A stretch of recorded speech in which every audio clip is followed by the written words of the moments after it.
عبده ورسوله صلى الله عليه وعلى آله وأصحابه وبارك وسلم تسليما كثيرا كثيرا. أعوذ بالله من الشيطان الرجيم. بسم الله الرحمن الرحيم. إن الدين عند الله الإسلام ومن يبتغي غير الإسلام دينا فلن يقبل منه وهو في الآخرة من الخاسرين.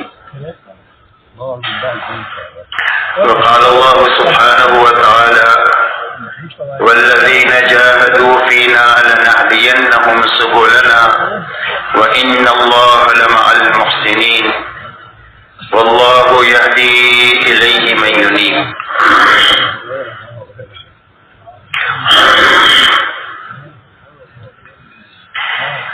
میرے محترم بزرگوں، دوستوں، بات کے شروع ہونے سے پہلے چند باتیں اچھی طرح ہم ذہن نشین کر لیں تاکہ ساری مجالس میں بیٹھنے کا پورا نفع ہمیں ملے.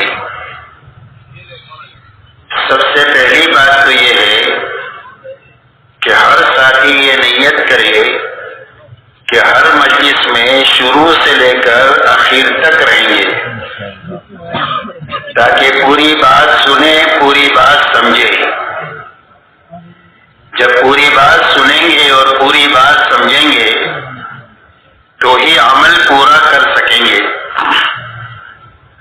اور جب عمل پورا ہوگا تو اس کا نفع پورا ہوگا.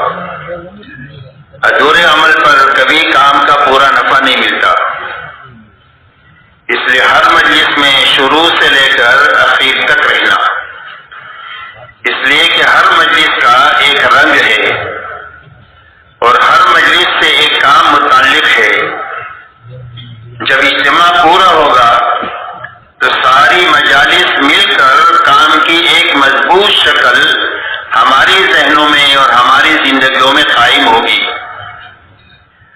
اور اس مضبوط شکل کو اپنانے کے نتیجے میں کام کا پورا نفع ہمیں بھی ملے گا اور ہمارے راستے سے عالم کو بھی ملے گا. اس لیے ہر مجلس میں شروع سے لے کر آخر تک رہنا. دوسری بات میرے دوستو یہ ہے کہ ہر مجلس میں پوری بات کو جاگ کر سننا. اس لیے کہ آنکھیں بند ہو گئی تو کان بند ہو گئے. مجلس میں ہونے کے باوجود بھی کوئی بات دل تک جائے گی نہیں، اور جب بات دل تک نہیں جائے گی تو زندگی کے رخ کو صحیح نہیں کرے گی. معلومات سے زندگی نہیں بنتی ہے. زندگی اس وقت میں بنتی ہے جب بات کانوں کے راستے سے دل تک پہنچ جاتی ہے.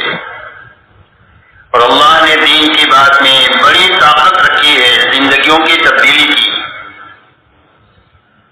کتابوں میں واقع آتا ہے کہ ڈکیتی کی حالت میں ایک گھر پر ڈکیتی کی کوشش ہو رہی ہے اور گھر کے اندر سے آواز آئی قرآن پاک کے پڑھنے کی: أَلَمْ يَعْنِ لِلَّذِينَ آمَنُوا أَن تَخْشَعَ قُلُوبُهُمْ لِذِكْرِ اللَّهِ.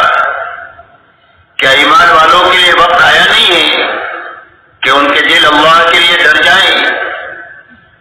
بس اس بات کا کانوں کے راستے سے دل تک کیا پہنچنا تھا کہ فوراً زبان سے نکلا آ گیا اور اپنی ساری چوری چکاری کے سامان کو توڑ پھوڑ کر پورا مجمع بیت اللہ پہنچ کے فوراً زبان سے نکلا آ گیا اور اپنی ساری چوری چکاری کے سامان کو توڑ پھوڑ کر پورا مجمع بیت اللہ پہنچا اور سچی پکی توبہ کر کے بہت بڑے اللہ والے بن کر دنیا سے گئے.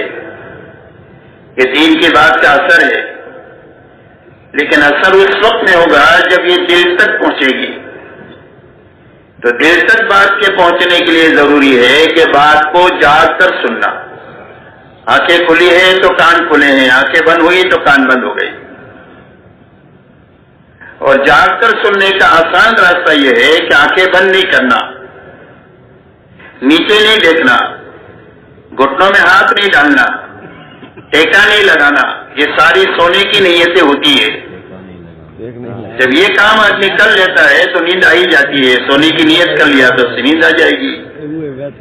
ان ساری چیزوں سے بچتے ہوئے بات کرنے والے کی طرف ہی دیکھتے رہنا۔ میں آپ کو دیکھ رہا ہوں، آپ مجھے دیکھیں، میں نیچے دیکھیں، نہ آنکھیں بند کریں۔ اسی کے ساتھ میں پوری بات کو دھیان اور توجہ سے سنیں، اس لیے کہ جب دھیان اور توجہ اور ارادے سے بات سنیں گے تو اللہ تعالیٰ بات کے سننے کا حق ادا کرنے کے نتیجے میں عمل کی توفیق دیں گے۔ اس لیے دل بھی یہاں ہو، دل دماغ بھی یہاں ہو اور جسم بھی یہاں ہو۔ جسم یہاں ہے، دل دماغ ادھر ادھر ہے، تو کانوں تک آواز آئے گی، ٹکرا کر واپس چلی جائے گی، اور جسم کے ساتھ دل دماغ یہاں ہے تو کانوں کے راستے سے بات دل تک پہنچ جائے گی۔ اس لیے دھیان سے، توجہ سے، ارادے سے بات کو سننا، عمل کی نیت سے سننا، کہ جو بات سنی جائے گی ساری مجالس میں ان باتوں پر پوری طریقے سے عمل کرنے کی کوشش کریں گے۔ اس لیے کہ اللہ کی طرف سے جو داد و دہیش کا نظام ہے وہ آدمی کی نیت ہے۔ اللہ کی طرف سے 2 قاعدے کلیہ ہے، وَإِنَّمَا لِكُلِّ امْرِئٍ مَّا نَوَىٰ وَلَيْسَ لِلْإِنسَانِ إِلَّا مَا سَعَىٰ۔ فرمایا ہر آدمی کو اس کی کوشش کا صلہ اور بدلہ ملے گا۔ وَأَنَّ سَعْيَهُ سَوْفَ يُرَىٰ، ہر آدمی کی کوشش دیکھی جائے گی، کوشش صحیح ہے یا غلط ہے۔ تو ایک تو کوشش پر ملے گا، یہ قاعدہ کلیہ ہے۔ دوسرا قاعدہ کلیہ ہے وَإِنَّمَا لِكُلِّ امْرِئٍ مَّا نَوَىٰ، ہر آدمی کو وہ چیز ملے گی جس کی اس نے نیت کیا۔ اگر آپ نے عمل کی نیت کیا ہے تو اللہ عمل کی توفیق دیں گے، جی چاہے تو بھی، نہ چاہے تو بھی، حالات سازگار ہو نہ سازگار ہو، ماحول مناسب ہو نہ مناسب ہو، ہر حال میں اللہ عمل کی توفیق دیں گے، عمل کی نیت کرنے کی وجہ سے۔ اس لیے بات کو عمل کی نیت سے سننا، عمل کی نیت سے بات کے سننے کا نفع یہ ہے کہ وہ بات محفوظ ہو جائے گی، ضائع نہیں ہوگی، اور عمل کے وقت میں یاد آئے گی۔ کچھ باتیں وہ ہوتی ہے جو ابھی اس مجلس سے متعلق ہوتی ہے تو ابھی عمل میں آ جائے گی، کچھ باتیں وہ ہیں کہ جو زندگی میں دوسری جگہ پر سے متعلق ہے، کہ کاروبار سے متعلق ہے، تو جب آپ کاروبار میں بیٹھو گے تو بات آپ کو یاد آئے گی کہ اس کاروبار میں مجھے یہ کرنا ہے، ہم نے یہ بات فلانی جگہ سنی تھی۔ تو عمل کا نفع یہ ہوگا کہ بات ضائع نہیں ہوگی، بات محفوظ ہو جائے گی۔ جیسے ایک آدمی کا مہمان آیا تو میزبان نے اپنے باورچی سے کہا کہ میرا یہ خاص دوست ہے، اس کے لیے 10 قسم کے کھانے تم کو تیار کرنے ہیں، اور اس نے 10 قسم کے کھانے گنائے۔ اگر پاس میں بیٹھے والے آدمی سے پوچھے کہ میں نے کیا پکانے کے لیے کہا تو وہ نہیں بتا سکے گا، لیکن باورچی بتا دے گا کہ آپ نے یہ بنانے کے لیے کہا، اس لیے کہ باورچی نے جو بات سنی ہے وہ پکانے کی نیت سے سنی ہے، تو بات اس کے پاس محفوظ ہو گئی۔ تو عمل کی نیت سے سننے کی وجہ سے پورے اجتماع میں جتنی باتیں ہمارے دل دماغ پر پہنچے گی وہ محفوظ ہوتی چلی جائے گی، اور زندگی میں وقت پر عمل کے راستے سے نکھار لاتی چلی جائے گی۔ اسی کے ساتھ میں اچھی طرح سنتے ہوئے، اچھی طرح سمجھتے ہوئے اور اچھی طرح کرتے ہوئے اس بات کو پورے عالم میں اور ساری انسانیت تک لے جانے کی نیت سے سننا، کہ بات کو کہاں تک لے جانا ہے، کہ پورے عالم میں لے کر جانا ہے اور ساری انسانیت تک لے کر جانا ہے۔ تو عالم تو بہت بڑا ہے، کئی سو ملک ہیں، اور دنیا میں 800 کروڑ انسان ہیں، تو سارے انسانوں تک اور ساری دنیا تک جانا کیسے آسان ہوگا ہر آدمی کے لیے؟ تو وہاں تک جانے کا کیا راستہ ہے؟ کہ پورے عالم اور ساری انسانیت تک جانے کا راستہ یہ ہے کہ جہاں تک اور جتنوں تک جا سکتے ہیں اپنی زندگی میں جانا، اور جہاں تک نہیں جا سکے اور جتنوں تک نہیں پہنچ سکے وہاں تک بات کو پہنچانے کے لیے بہترین کام کرنے والے آدمی اپنی زندگی میں تیار کرنا، یہ محنت کا صحیح رخ ہے، کرنا اور کرنے والے آدمی بنانا۔ کہ وہی بات یاد رہے گی؟ دیکھو آپ حضرات نے مجھے مشورے سے اوپر بٹھایا ہے تو مجھے نظر آتا ہے کہ کون جاگ رہا ہے کون سو رہا ہے۔ اس کے لیے آپ لوگ آنکھیں بند نہیں کرنا، جاگ کر سننا، میری طرف دیکھتے رہنا۔ تو پورے عالم میں اور ساری انسانیت تک پہنچانے کا راستہ یہ ہے کہ جہاں تک جا سکتے ہیں اور جتنوں تک جا سکتے ہیں خود جانا، اور جہاں تک نہیں جا سکے اور جتنوں تک نہیں جا سکے وہاں تک بات کو پہنچانے کے لیے اپنی زندگی میں کام کرنے والا بہترین عملہ بنا کر کے مرنا۔ یہ آدمی بنانے کا کام ہے اور عملہ بنانے کا کام ہے، اور حضور صلی اللہ علیہ وسلم کی محنت کا یہی رخ ہے۔ اللہ تعالیٰ نے حضور صلی اللہ علیہ وسلم کو بہت بڑا کام لے کر کے دنیا میں بھیجا تھا۔ آپ کی محنت کا میدان پورا عالم تھا، ساری انسانیت تھی اور قیامت تک کا زمانہ تھا۔ یہ آپ کی محنت کا میدان ہے کہ آپ کو اتنا کام بڑا کام کرنا ہے، اور اس کے لیے کام کا زمانہ آپ کو جو دیا گیا وہ صرف 23 سال کا دیا گیا کہ اتنے بڑے کام پر قابو کتنے وقت میں پانا ہے، کہ بھائی کتنے وقت میں پانا ہے؟ بولتے رہو، 23 سال میں، صرف 23 سال کا زمانہ دیا گیا کہ اتنے عرصے میں اتنا بڑا کام کرنا ہے۔ تو اس کے لیے آپ نے محنت کا کیا رخ لیا؟ آپ نے محنت کا یہ رخ لیا کہ آپ اپنی 23 سالہ نبوت کے بعد کی زندگی میں جہاں تک جا سکتے تھے وہاں تک جانے میں انتھک محنت آپ نے کیا۔ اور حضرت خدیجہ سے فرمایا لا راحت بعد اليوم، کہ خدیجہ راحت کے دن ختم ہو گئے، اب آرام ختم ہو گیا، اب کام ہی کام ہے۔ اور اپنی 23 سالہ زندگی میں آپ کا لمبے میں لمبا سفر جو ہے وہ تبوک تک کا ہے، اور آپ کی محنت کا میدان پورا عالم ہے۔ تو آپ نے حجاز میں کام کیا اور تبوک تک کام کیا۔ تو پورے عالم کے کام پر قابو پانے کے لیے آپ نے 23 سالہ دور نبوت میں اپنا سوالات صحابہ کا بہترین عملہ تیار فرمایا۔ یہ محنت کا صحیح رخ ہے، کرنا اور کرنے والے آدمی بنانا۔ جو صحابہ آپ کی زندگی کا آئینہ تھے، صحابہ کون ہیں؟ فرمایا صحابہ کا تعارف 2 جملوں میں ہوتا ہے، فرسان بالنہار و رہبان باللیل، بسام بالنہار و بکاء باللیل۔ فرمایا صحابہ کون ہیں؟ فرمایا دن کے شہ سوارے اور راتوں کے یا عبادت گزارے، دین کو گھوڑے کی پشت پر بیٹھ کر پوری دنیا میں پھر رہے ہیں لوگوں کو اللہ کی پہچان کرانے کے لیے کہ اللہ کون ہے اور کیسے ہیں، اور راتوں کے یا عبادت گزارے کانوا قلیلا من اللیل ما یہجعون وبالاسحار هم یستغفرون۔ فرمائے راتوں کو یہ بہت کم سوتے ہیں اور اخیر راتوں میں کر کے مٹ کے کر کے اللہ کے سامنے استغفار کرتے ہیں کہ اللہ کرنے کا جو کام تھا اس کا حق تو ادا نہیں ہوا۔ دن میں حساس بشاش اللہ کے دین کا کام کرنے والے ہیں اور راتوں کو اللہ کے سامنے بہت زیادہ رونے والے ہیں۔ یہ صحابہ کی شان ہے۔ حضور صلی اللہ علیہ وسلم کی زندگی کے یہ 2 بڑے رخ ہیں۔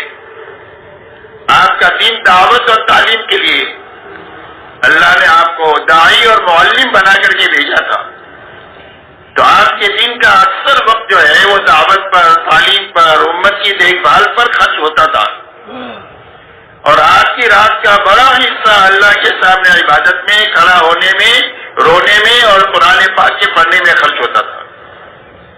یہاں تک کہ رات کو آپ اتنا کھڑے ہوتے تھے کہ آپ کے پیروں پر ورم آ جاتا تھا۔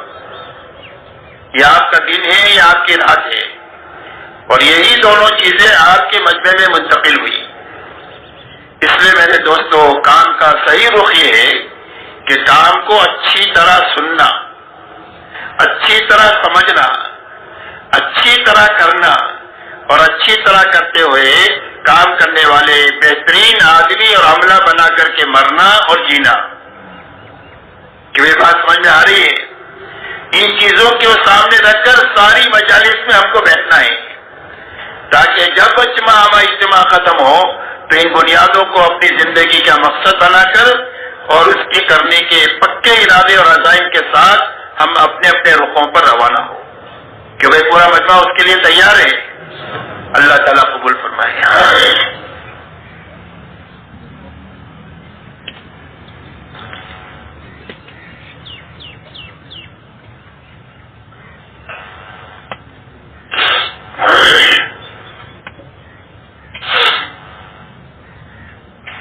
میرے محترم بزرگوں دوستو، سمجھنے کی بات یہ ہے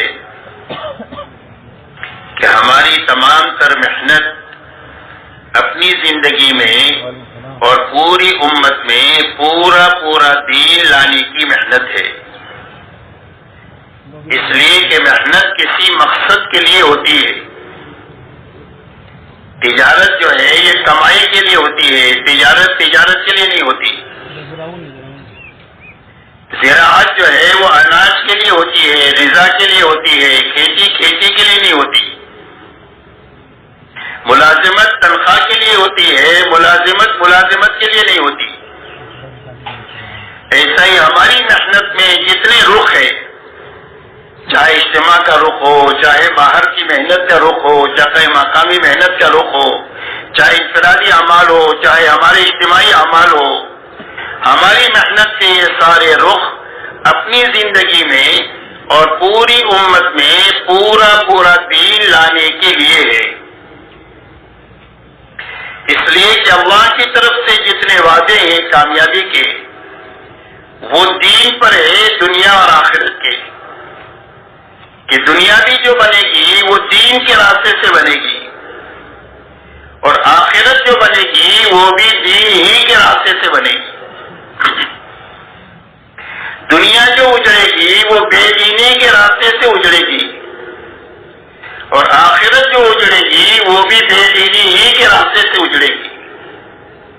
آخرت کے بننے کا راستہ اور دنیا کے بننے کا راستہ دین ہے اور دنیا اور آخرت کے اجڑنے کا راستہ بے دینی ہے. یہ پکی سچی باتیں ہیں، اس کے خلاف کوئی بات ہو نہیں سکتی. اس لیے ہماری تمام تر محنت اپنی زندگی میں ایک تو پورا دین لانے کی محنت ہے کہ زندگی میں دین ہو اور پورا ہو، اور ہماری زندگیوں میں اپنے دین میں حقیقت لانے کی محنت ہے. اس لیے کہ عمل ہے، اس کی شکل ہے، اس میں حقیقت نہیں ہے. تو اللہ کا وعدہ شکل کے ساتھ پورا نہیں ہوگا، اللہ کا وعدہ حقیقت کے ساتھ پورا ہوگا. فرمائے نماز 2 رکعت اچھی پڑھی تو 7 آسمان کے اوپر سے مدد اتروا دے گی، اور سینکڑوں رکعتیں پڑھی لیکن ایسی پڑھی کہ پرانے کپڑے میں لپیٹ کر اس کے منہ پر مار دی گئی تو اس پر اس کی روٹی کا مسئلہ بھی حل نہیں ہوگا. روزہ رکھا تو یہ ڈھال ہے اور اس کا بدلہ اللہ ہے. روزہ ایسا رکھا کہ فرمایا اس کو بھوک اور پیاس کے سوا کچھ بھی نہیں ملے گا، صرف بھوکا رہا اور کچھ بھی نہیں ملا اس میں. یہ اس کی شکل ہے، اس کی حقیقت ہے. ایسے ہی ہماری دین کے ہر عمل میں عمل پورا بھی ہو اور اس میں حقیقت ہو، اس کی محنت دعوت اور تبلیغ کے راستے سے ہو رہی ہے.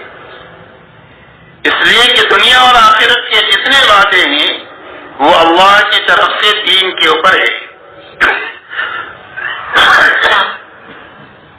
اسی لیے فرمایا من عمل صالحا من ذکر او انثى وهو مؤمن فلنحيينه حياة طيبة وَلَنَجْزِيَنَّهُمْ أَجْرَهُمْ بِأَحْسَنِ مَا كَانُوا يَعْمَلُونَ. اللہ جل شانہ فرماتے ہیں جو بھی ایک عمل کرے چاہے مرد ہو یا عورت ہو ایمان کی حالت میں اور یقین کے ساتھ تو اس کا پہلا نفع یہ ہوگا کہ اللہ اس کو پاکیزہ زندگی عطا فرمائیں گے. پاکیزہ زندگی کا تعلق دنیا سے ہے کہ دین کے کمال کی وجہ سے اور حقیقت کی وجہ سے ایمان کے ساتھ کرنے کے نتیجے میں اس کا پہلا نفع یہ ہوگا کہ اللہ دنیا کی زندگی کو پاکیزہ زندگی بنا دیں گے. تو پاکیزہ زندگی کس کو کہتے ہیں؟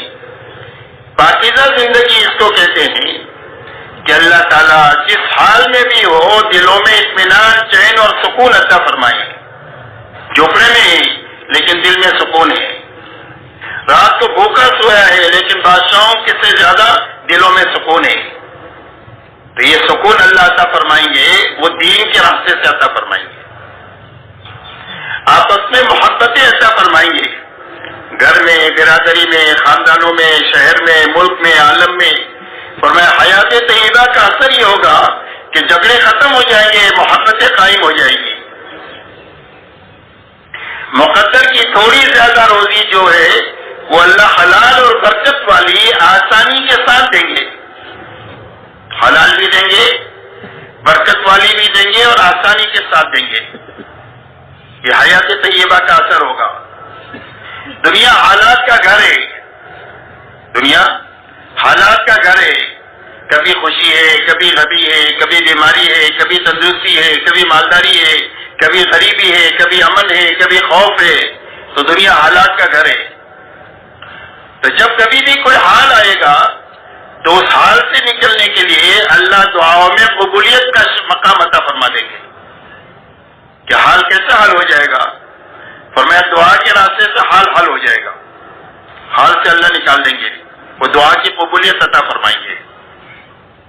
اور اللہ تعالیٰ اس حیات طیبہ میں ایسی صاف ستھری اور پاکیزہ زندگی عطا فرمائیں گے کہ ہر آدمی کو دیکھ کر رشک ہو کہ یہ زندگی تو مجھے ملنی چاہیے. ایسی حیات طیبہ فرمایا ایمان اور عمل پر اللہ دیں گے، ایمان کے ساتھ. دوسرا وعدہ آخرت کا فرمایا. فرمائیں کہ ایک بہترین بدلہ جو دیں گے وہ آخرت میں دیں گے. اس لیے کہ دین کے دو نفع ہیں، ایک برکت ہے، ایک بدلہ ہے. تو برکت دنیا میں ملے گی اور بدلہ آخرت میں ملے گا. اس لیے کہ دنیا بدلے کی متحمل نہیں ہے. دین کا بدلہ بہت بڑا ہے اور بڑا بدلہ دینے کے لیے اللہ نے آخرت بنائی ہے. اس لیے آخرت میں اللہ تعالیٰ بدلہ دیں گے، جنت کی شکل میں، اپنی رضا کی شکل میں. ایک تو جنت دیں گے اور جنت میں اللہ اپنی رضا دے دیں گے،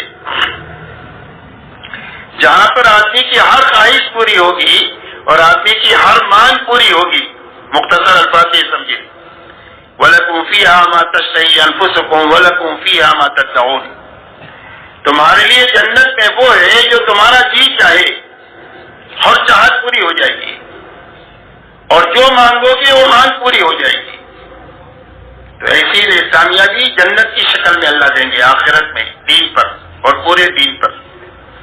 اور آخر میں اللہ رضا دیں گے جنت کی نعمت دینے کے بعد، اور فرما دیں گے کہ میرے بندو میں تم سے راضی ہو گیا ہوں، اب کبھی تم سے ناراض نہیں ہوں گا.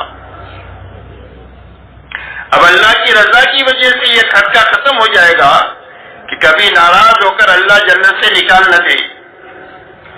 اس لیے کہ اللہ جب کسی سے ایک مرتبہ راضی ہو جاتے ہیں تو پھر کبھی اس سے ناراض نہیں ہوتے ہیں. تو یہ بڑی بڑی نعمتیں جو ملے گی وہ آخرت میں دین کے راستے سے ملے گی. اس لیے اللہ تعالیٰ کی طرف سے جتنے وعدے دنیا اور آخرت کی بھلائی کے ہیں وہ دین پر ہے. اسی لیے فرمایا ان الذين آمنوا وعملوا الصالحات سيجعل لهم الرحمن ودا. فرمایا جو ایمان لائے اور نیک عمل کیے اس کا اثر دنیا میں کیا ہوگا؟ فرمایا اللہ ان کے لیے محبتیں دنیا میں پیدا کر دیں گے کہ اپنے اور پرائے سارے ان سے محبت کریں گے، کوئی ان سے نفرت نہیں کر سکتا. یہ محبت کا اثر ہے ایمان اور عمل کا. یہ وعدہ اللہ کی طرف سے کہ دنیا میں اللہ ان کی محبتیں لوگوں کے دلوں میں پیدا فرما دیں گے. اللہ تعالیٰ نے فرمایا وَلِلَّهِ الْعِزَّةُ وَلِرَسُولِهِ وَلِلْمُؤْمِنِينَ وَلَكِنَّ الْمُنَافِقِينَ لَا يَعْلَمُونَ. فرمایا عزت اللہ کے خزانے میں ہے، نبی کے راستے سے آتی ہے اور ایمان والوں کے لیے آتی ہے. دنیا میں عزت کا حق ایمان والوں کے لیے ہے. ایمان والوں کو ایمان کی بنیاد پر اللہ عزت دیں گے. لا تہنوا ولا تحزنوا وانتم الاعلون ان کنتم مؤمنین. فرمایا گھبرانے کی اور غم کرنے کی بات نہیں ہے. دنیا میں سربلندی تمہارا ہی حق ہے اگر تم مومن ہوئے. ایمان پر اللہ دنیا میں سربلندی کا مقام عطا فرمائیں گے. اللہ اپنی مدد ساتھ فرمائیں گے دنیا میں بھی اور آخرت میں بھی. انا لننصر رسلنا والذین آمنوا فی الحیات الدنیا ویوم یقوم الاشہاد. اللہ فرماتے ہم اپنے نبیوں کی مدد کرتے رہیں گے اور ایمان والوں کی مدد کرتے رہیں گے دنیا کی زندگی میں بھی اور قیامت کے دن بھی ہماری مدد ان کے ساتھ چلے گی. وعد اللہ الذین آمنوا منکم وعملوا الصالحات لیستخلفنهم فی الارض الی آخر الآیہ. اللہ جل شانہ فرماتے ہیں اللہ وعدہ کرتے ہیں ایمان والوں سے اور نیک عمل کرنے والوں سے کہ ان کو دنیا کے سیاہ اور سفید کا مالک بنائیں گے. ان کے ہاتھوں دنیا میں حق کو زندہ کریں گے اور حق کے زندہ کرنے کی وہ محنت ان کے ہاتھوں سے لیں گے جو اللہ نبیوں سے لیتے ہیں. فرمایا وہ محنت ہم ان سے لیں گے اور جیسے پہلے لوگوں سے کام لیا ان سے کام لیں گے اور ان کے لیے جس دین کو پسند کیا ہے اس کی کمزوری کو ختم کر کے اس کو قوت عطا فرما دیں گے کہ دین کا راج ان کی انفرادی زندگیوں پر بھی ہوگا, ان کی اجتماعی زندگیوں میں بھی دین کا راج ہوگا, ان کی سیاسی زندگیوں پر بھی دین کا راج ہوگا اور ان کی معاشرتی زندگیوں پر بھی دین کا راج ہوگا. دین کو ایسی قوت عطا فرمائیں گے کہ ہر شعبے پر دین کی چلے گی اور ہر شعبہ اس کی ماتحتی میں چلے گا. اور فرمایا کہ ان کے خوف و ہراس کو ہم عمل سے بدل دیں گے. ایمان والا خوف کے ساتھ نہیں جی سکتا, فرمایا ہم ان کے خوف اور ہراس کو عمل سے بدل دیں گے. اسی لیے فرمایا الذین آمنوا ولم یلبسوا ایمانهم بظلم فاولئک لهم الامن. فرمایا جو ایمان لائے اور اپنے ایمان میں شرک کی ملاوٹ نہیں کیا, ظلم کی ملاوٹ نہیں کیا, تو فرمایا امن ان کا حق ہے, دنیا میں امن کے ساتھ رہیں گے, یہ کبھی خوف اور ہراس کے ساتھ نہیں رہ سکتے. اس لیے کہ دنیا میں امن ایمان کے راستے میں آئے گا اور دنیا میں سلامتی اسلام کے راستے سے آئے گی. یہ میرے دوستو اللہ کی طرف سے ہر عمل پر وعدہ ہے, ہر عمل کا وعدہ, دنیا کا وعدہ بھی آخرت کا وعدہ بھی. کہ ایک مرتبہ آدمی نے ذکر کیا اللہ کا, تو ذکر کا کیا نفع ہے؟ فرمایا ذکر کا نفع یہ ہے کہ جب ذکر صحیح شکل سے ہوگا تو اللہ دلوں میں اطمینان عطا فرمائیں گے, دنیا کا نفع ہے. اور آخرت کا نفع یہ ہے کہ ایک ایک سبحان اللہ پر اس کے لیے جنت میں ایک پودا لگائیں گے اور وہ پودا اتنا بڑا ہوگا کہ جب یہ جنت میں جائے گا تو اس پودے کی اس درخت کے نیچے ایک تیز رفتار گھوڑا 100 سال تک دوڑتا رہے تو سایہ ختم ہو کر کے نہ دے گا. یہ ایک سبحان اللہ کا نفع ہوگا آخرت میں.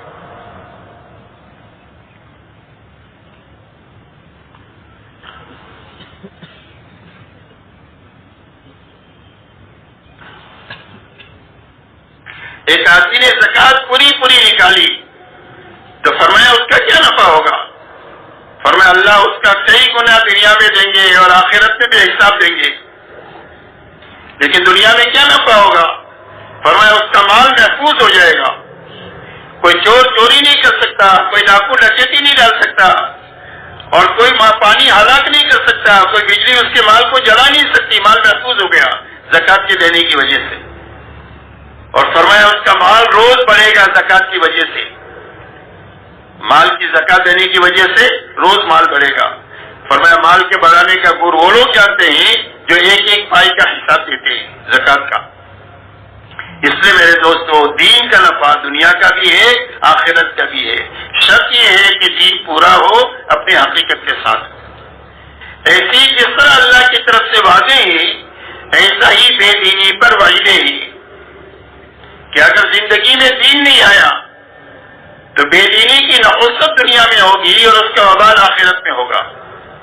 اسی لیے فرمایا وَمَنْ أَعْرَضَ عَنْ ذِكْرِي فَإِنَّ لَهُ مَعِيشَةً ضَنْكًا وَنَحْشُرُهُ يَوْمَ الْقِيَامَةِ أَعْمَى قال رب لما حشرتني اعمى وقد كنت بصيرا قال كذلك اتتك آیاتنا فنسیتها وكذلك اليوم تنسى. اللہ جل شانہ فرماتے ہیں جو ہماری ذکر سے اور ہماری اطاعت سے اور ہماری فرما برداری سے منہ موڑے اور اپنی من مانی اور بنچائی زندگی گزارے، اللہ فرماتے ہیں ہم اس کی زندگی کو تنگ کر دیں گے. یہ اس کی نحوست ہے دنیا میں بے دینی کی کہ وسائل خوب ہوں گے اور راحتوں کے اسباب بہت ہوں گے، لیکن پریشانیاں اتنی ہوگی کہ آدمی جینے کے بجائے مرنے کو پسند کرے گا.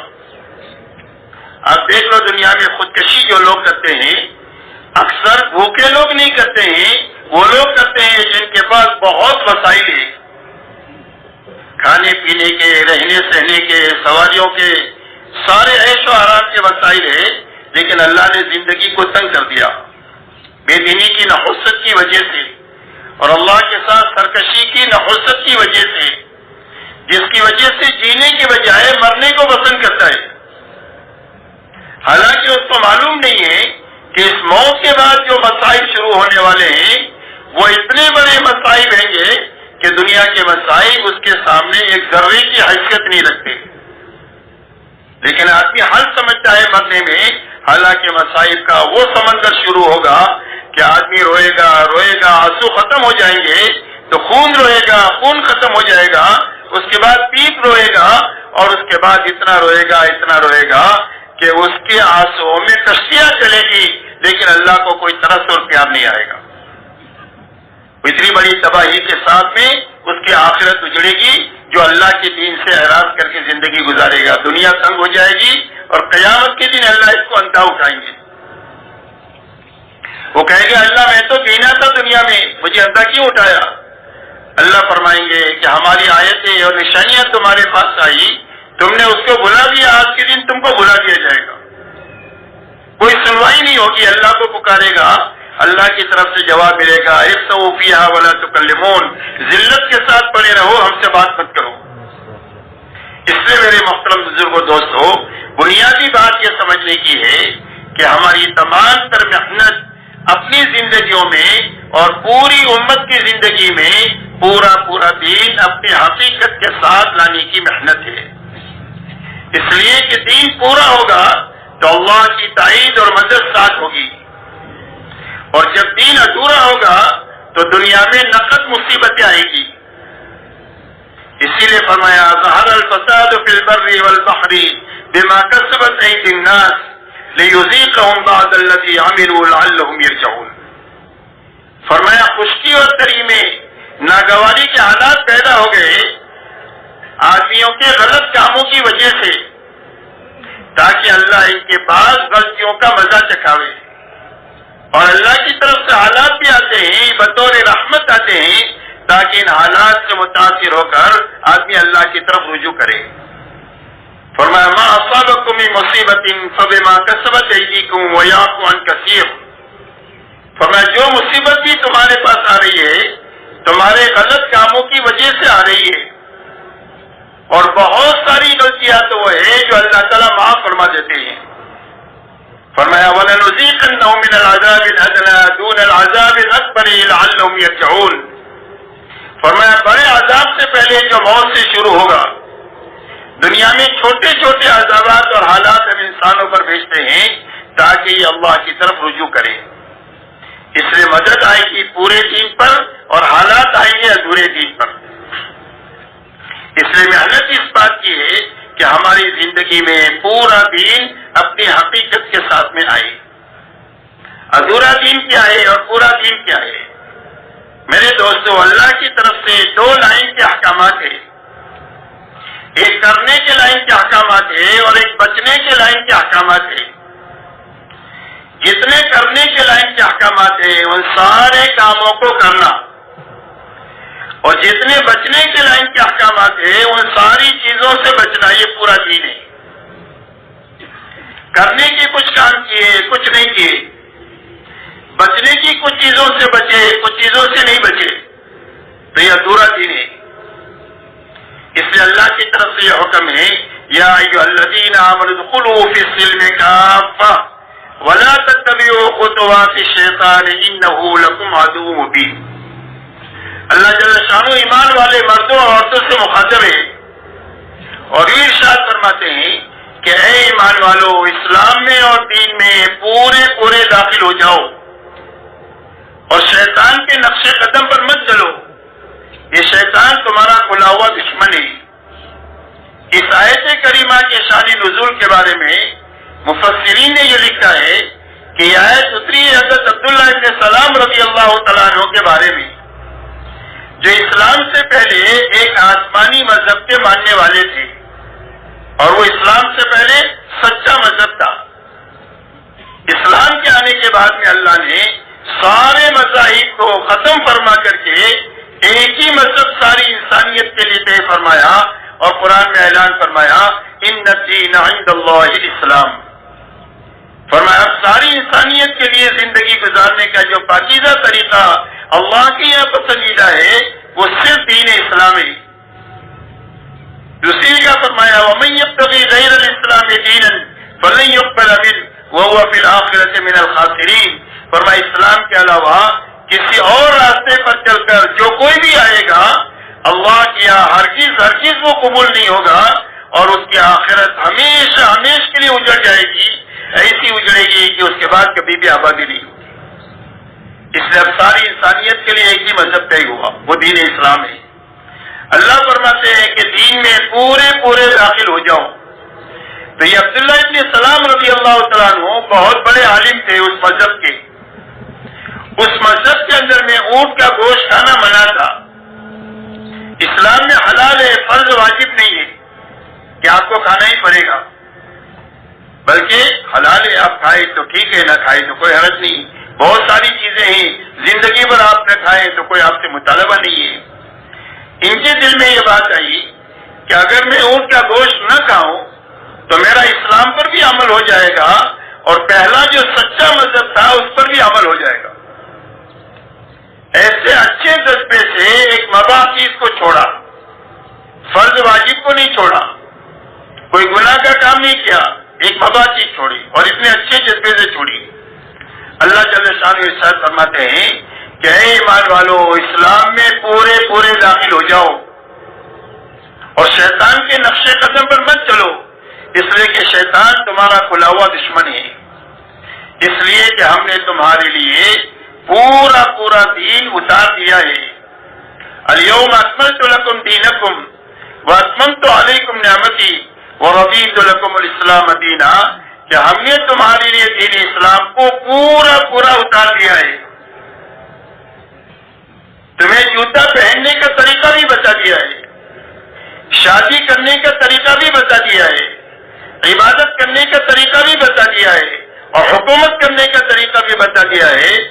پیدائش سے لے کر موت تک جو آدمی حرکت اور سکون کرتا ہے اس میں اللہ کی طرف سے پوری رہبری ہے کہ اس کام کو کیسے کرنا ہے اور کب کرنا ہے اور کیسے کرنا ہے۔ تو فرمایا ہم نے پورا دین تمہارے لیے اتار دیا۔ وَأَتْمَمْتُ عَلَيْكُمْ نِعْمَتِي، اور دین اسلام کے ذریعے سے ہم نے پوری نعمتیں تمہارے پر اتار دیا ہے۔ وَرَضِيتُ لَكُمُ الْإِسْلَامَ دِينًا، اور اسلام تم کو پسند کر کے دیا ہے۔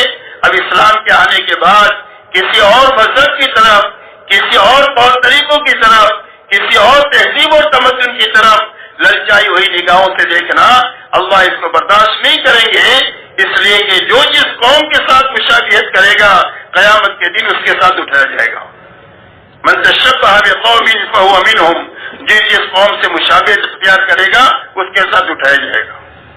اس سے دل سے، قلب سے، قالب سے زندگی کے ہر حرکت و سکون میں دین کو اپنی زندگی کا مقصد بنا کر کے جینا، یہ دین کا تقاضا ہر ایمان والوں سے ہے۔ اس لیے میرے محترم بزرگوں دوستو، ہماری محنت کی بنیاد یہ ہے کہ ہماری زندگی میں پورا دین اپنی حقیقت کے ساتھ آتا چلا جائے۔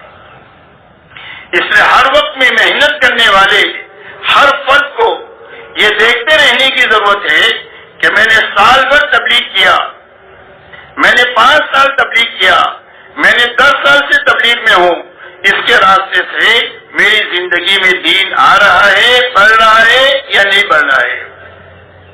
اگر دین آ رہا ہے تو محنت اپنے صحیح رخ پر تیزی کے ساتھ جا رہی ہے، دین میں حقیقت پیدا ہو رہی ہے تو دین صحیح رخ کے ساتھ محنت چل رہی ہے۔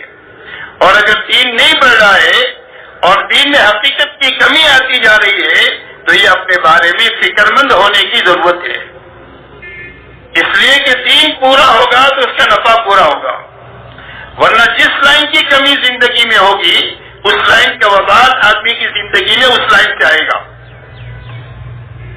ایک آدمی کی زندگی میں ایمان میں شرک ملا ہوا ہے تو امن نہیں ہوگا، خوف ہوگا۔ اچھی طرح سمجھے، اللہ تعالیٰ ہم سب کو سمجھا دے، ہمیں اور پوری امت کو سمجھنے کی باتیں اللہ ہمارے لیے آسان فرما دے، اس لیے کہ جس لائن سے کوئی وبال دنیا میں آئے گا، زندگی میں آئے گا، انفرادی اجتماعی زندگی میں، وہ وبال اس کمزوری کو دور کرنے ہی سے دور ہوگا۔ ایک آدمی کے ایمان میں کھوٹ ہے تو تہجد پڑھنے سے وہ وبال جو آیا ہے ایمان کی کھوٹ کی وجہ سے وہ دور نہیں ہوگا، تہجد سے، نفلی روزوں سے دور نہیں ہوگا، ایمان کی کھوٹ دور کرنے سے وہ وبال دور ہوگا۔ ایک آدمی کی عبادت میں کمزوری ہے، علم کے ساتھ نہیں ہے، جہالت کے ساتھ ہے، اللہ کے دھیان کے ساتھ نہیں ہے، غفلت کے ساتھ ہے، اس کی وجہ سے کوئی وبال زندگی میں آیا ہے تو یہ وبال جہالت کو ختم کرنے کے نتیجے میں اور غفلت کو ختم کرنے کے نتیجے میں وبال ختم ہوگا، اس کے علاوہ ختم نہیں ہو سکتا۔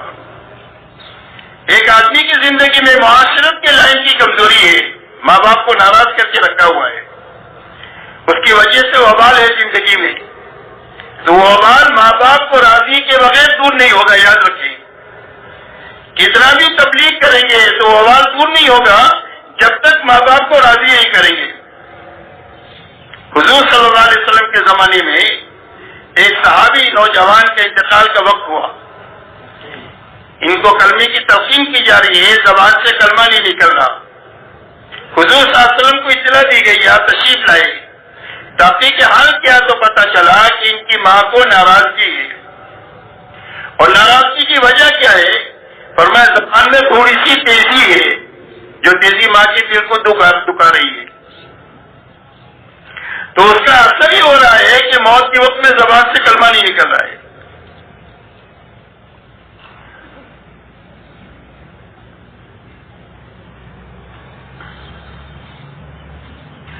تو اس لائن کا کوئی وبال ہے زندگی میں تو وہ وبال معاشرت کی لائن کا جو بگاڑ ہے اس کے دور کرنے ہی سے وبال ختم ہوگا، دوسرے راستے سے ختم نہیں ہوگا۔ ایک آدمی کی زندگی میں معاملات کی بگاڑ کی وجہ سے کوئی وبال ہے تو وبال معاملات کو صحیح کرنے ہی سے وبال دور ہوگا۔ حضور صلی اللہ علیہ وسلم کے زمانے میں ایک غلام کی شہادت ہوئی، لوگوں نے بہت سراہنا شروع کیا، آپ نے فرمایا کہ اس کی طرف تو جہنم کی آگ لپک رہی ہے مال غنیمت میں ایک چادر کی خیانت کی وجہ سے، چادر میں خیانت کی جس کی وجہ سے جہنم کی آگ اس کی طرف لپک رہی ہے۔ اس لیے معاملات کی لائن کا بگاڑ ہے تو بگاڑ معاملات کی لائن کو ٹھیک کرنے ہی سے وہ بات دور ہوگا۔ اخلاق کی لائن کا بگاڑ ہے جس کی وجہ سے زندگی میں کوئی وبال ہے اخلاق کی بگاڑ کی وجہ سے، تو وہ بگاڑ اور وبال اسی وقت دور ہوگا جب اخلاق کی پستی ختم ہو کر اخلاق پہ مطلوبہ شکل پیدا ہوگی تو وہ بگاڑ ختم ہوگا۔ نیت میں خرابی ہے اور نیت کی خرابی کی وجہ سے کوئی وبال آیا ہے زندگیوں میں تو وبال اسی وقت میں دور ہوگا جب نیت صحیح ہوگی۔ تہجد پڑھنے سے وبال ختم نہیں ہوگا، یاد رکھیں، نیت صحیح کرنے کی وجہ سے وبال ختم ہوگا۔ اس لیے میرے دوستوں یہ مطالبہ ہے کہ دین کو زندگیوں میں پورا لایا جائے اور تبلیغ کی محنت میں ہر آدمی اس بات کو دیکھے کہ میری زندگی میں دین کتنا آ رہا ہے اور کیسا آ رہا ہے، اس لیے کہ آدمی کے خود اس کا دل بتائے گا کہ تو ترقی کے رخ پر ہے یا تنزلی کے رخ پر ہے۔ سب سے بڑا مفتی آدمی کا دل ہوتا ہے، سب سے بڑا مفتی آدمی کا دل۔ استفت قلبک، اپنے دل سے پوچھ تو دل بتا دے گا کہ تو ترقی کے رخ پر ہے یا تنزلی کے رخ پر ہے. اگر اس کا دل زندہ ہے تو اس کی رہبری کرے گا کہ بھی تیری زندگی میں یہ کمزوری ہے، اس کو دور کرنا چاہیے. اسی لیے فرمایا صاحب البیت ادری بما فیہ، گھر کے مالک کو پتا ہوتا ہے کہ گھر میں کیا ہے. ہر آدمی اپنی نگرانی خود کرے گا تو اس کی نگرانی خود ہو جائے گی، اور اپنی نگرانی خود نہیں کریں گے تو دوسرا کوئی ہماری نگرانی نہیں کر سکتا. ایک اللہ کا تعلق آدمی کو رذائل سے بچا سکتا ہے اور ایک آدمی کی نگرانی آدمی کو سنبھال سکتی ہے. اس لیے میرے دوستو اپنے آپ کو سنبھالتے ہوئے اس محنت میں چلانا ہے اور ہر وقت میں دیکھنا ہے کہ میری زندگی کے ہر شعبے میں دین میں کمال آتا چلا جائے اور دین میں حقیقت پیدا ہوتی چلی جائے. اس لیے کہ اللہ کی تائید اور مدد کمال کے ساتھ میں اور حقیقت کے ساتھ ہوگی، ادھورے دین پر نہیں ہوگی اور کام کی شکل پر نہیں ہوگی، بلکہ کام کی حقیقت پر ہوگی اور عمل کی حقیقت پر ہوگی. اسی لیے مولانا الیاس صاحب رحمۃ اللہ علیہ فرمایا کرتے تھے کہ مجھے کام کرنے والوں پر اس بات کا خطرہ ہے کہ وہ کام نہ کر رہے ہوں اور اپنے بارے میں یہ گمان لے کر پھر رہے ہو کہ ہم تو بہت کام کر رہے ہیں. اور فرمایا میری نگاہ میں کام یہ ہے کہ جس آدمی کو اللہ نے اس محنت میں لگایا ہے ہر وقت میں اس فکر، اس محنت اور دعا کے ساتھ میں جیے کہ میری زندگی میں یہ 6 صفات اپنے حقیقت کے ساتھ پیدا ہوتے چلے جائے تو یہ کام ہے. اگر پیدا ہو رہے ہیں تو کام ہے اور پیدا نہیں ہو رہے ہیں تو کام کی شکل ہے، حقیقت سے کام بہت دور ہے. اس لیے اپنی زندگی میں 6 صفات کی زندگی میں آنا یہ کام ہے. اس لیے کہ پورا دین اپنی حقیقت کے ساتھ جو آئے گا وہ 6 صفات کے راستے سے آئے گا. یہ 6 صفات پورا دین نہیں ہے، لیکن کسی کی زندگی میں بھی پورا دین اپنی حقیقت کے ساتھ میں آ نہیں سکتا ہے 6 صفات کی رعایت کے بغیر. کسی آدمی کا کوئی عمل اللہ کے مقبول نہیں ہو سکتا ہے 6 صفات کی رعایت کے بغیر. امت اپنے تمام اختلافات کے باوجود، زبان کا اختلاف ہے، قومیت کا اختلاف ہے، وطنیت کے اختلاف ہے، رنگ و روپ کے اختلافات ہے اور بہت سارے اختلافات ہیں، وہ سارے اختلافات ختم ہو کر کے امت ایک اور نیک نہیں بن سکتی ہے یہ 6 صفات کے بغیر. اس لیے میرے دوستو ہمارے کام کی بنیاد یہ 6 صفات ہے کہ روزانہ سب سے پہلے ہمارا یقین بنے اللہ کی ذات پر، اللہ کی صفات پر. اللہ اپنی ذات پہ بھی بڑھے، اللہ اپنے صفات پہ بھی بڑھے. اللہ حفاظت کرنے والے بڑھے، اللہ پالنے والے بڑھے، اللہ مارنے والے بڑھے، اللہ زندگی دینے والے بڑھے. اللہ کی ہر صفت بڑی ہے اور اللہ محدود ہے. تو اللہ کی ذات اور صفات کا یقین، اور اللہ تعالیٰ نے محمد صلی اللہ علیہ وسلم کو اپنا پیغمبر بنا کر آپ کو بشارت اور علم اور انذار کا علم دے کر کے بھیجا ہے، یعنی وعدے اور وعید کا علم دے کر کے بھیجا ہے کہ کرنے کا یہ وعدہ ہے، سچ بولو گے تو نجات ملے گی، جھوٹ بولو گے تو ہلاک ہو جاؤ گے، زکات دو گے تو مال بڑھے گا، سود میں ہاتھ ڈالو گے تو مل جاؤ گے. یہ اللہ کی طرف سے وعدے ہیں اور وعید ہے. تو اللہ کی ذات اور صفات کا یقین آئے، اللہ کے وعدے اور وعید کا یقین آئے، یہ روز بڑھے. ہماری عبادت میں روز حقیقت پیدا ہو جائے. نماز ایسی اچھی بنے کہ جس نماز کے راستے سے ہماری 24 گھنٹے کی زندگی نکل جائے. اللہ والے فرماتے ہیں کہ نماز کی مثال زندگی میں ایسی ہے جیسا کہ گھر میں روشن دان ہوتا ہے. گھر کا دھواں روشن دان سے باہر جائے گا، تازہ ہوا گھر میں جو آئے گی وہ روشن دان سے آئے گی. ایسا ہی رضائی زندگیوں سے جو نکلیں گے وہ نماز کے راستے سے نکلیں گے، اور خسائر زندگی میں جو آئیں گے وہ نماز کے راستے سے آئیں گے. اس لیے نماز کے بارے میں فرمایا ان الصلاۃ تنہی عن الفحشاء والمنکر. فرمایا نماز کی خاصیت یہ ہے کہ آدمی کو بے حیائی اور برائی کے کاموں سے روکتی رہتی ہے. جیسی نماز بنتی چلی جائے گی زندگیوں میں رذائل نکلتے جائیں گے اور خسائر زندگی میں آتے چلے جائیں گے. حضرت عمر رضی اللہ تعالیٰ عنہ کے زمانے میں ایک نوجوان کی آنکھ لگ گئی ایک دوشیزہ سے. خیر القرون کا زمانہ تھا. تو لڑکی نے نوجوان سے یوں کہا کہ آگے کی بات تو بعد میں کریں گے، پہلا کام یہ کرو کہ 40 دن امیر المومنین کے پیچھے تکبیر اولیٰ کے ساتھ نماز پڑھو۔ تو نوجوان نے 40 دن تکبیر اولیٰ کے ساتھ نماز پڑھنا شروع کیا۔ جب 40 دن پورے ہوئے تو اس کا اثر یہ ہوا کہ لڑکی کا دھیان ذہن میں سے نکل گیا، اللہ کی محبت دل میں پیدا ہو گئی۔ یہ نماز کا اثر ظاہر ہو گیا۔ نماز کے بارے میں فرمایا ان کی نماز آدمی کو بے حیائی اور برائی کے سارے کاموں سے روکتی رہتی ہے، اور میں زندگیوں میں نکھار جو آئے گا وہ نماز کے بنانے کے راستے سے آئے گا۔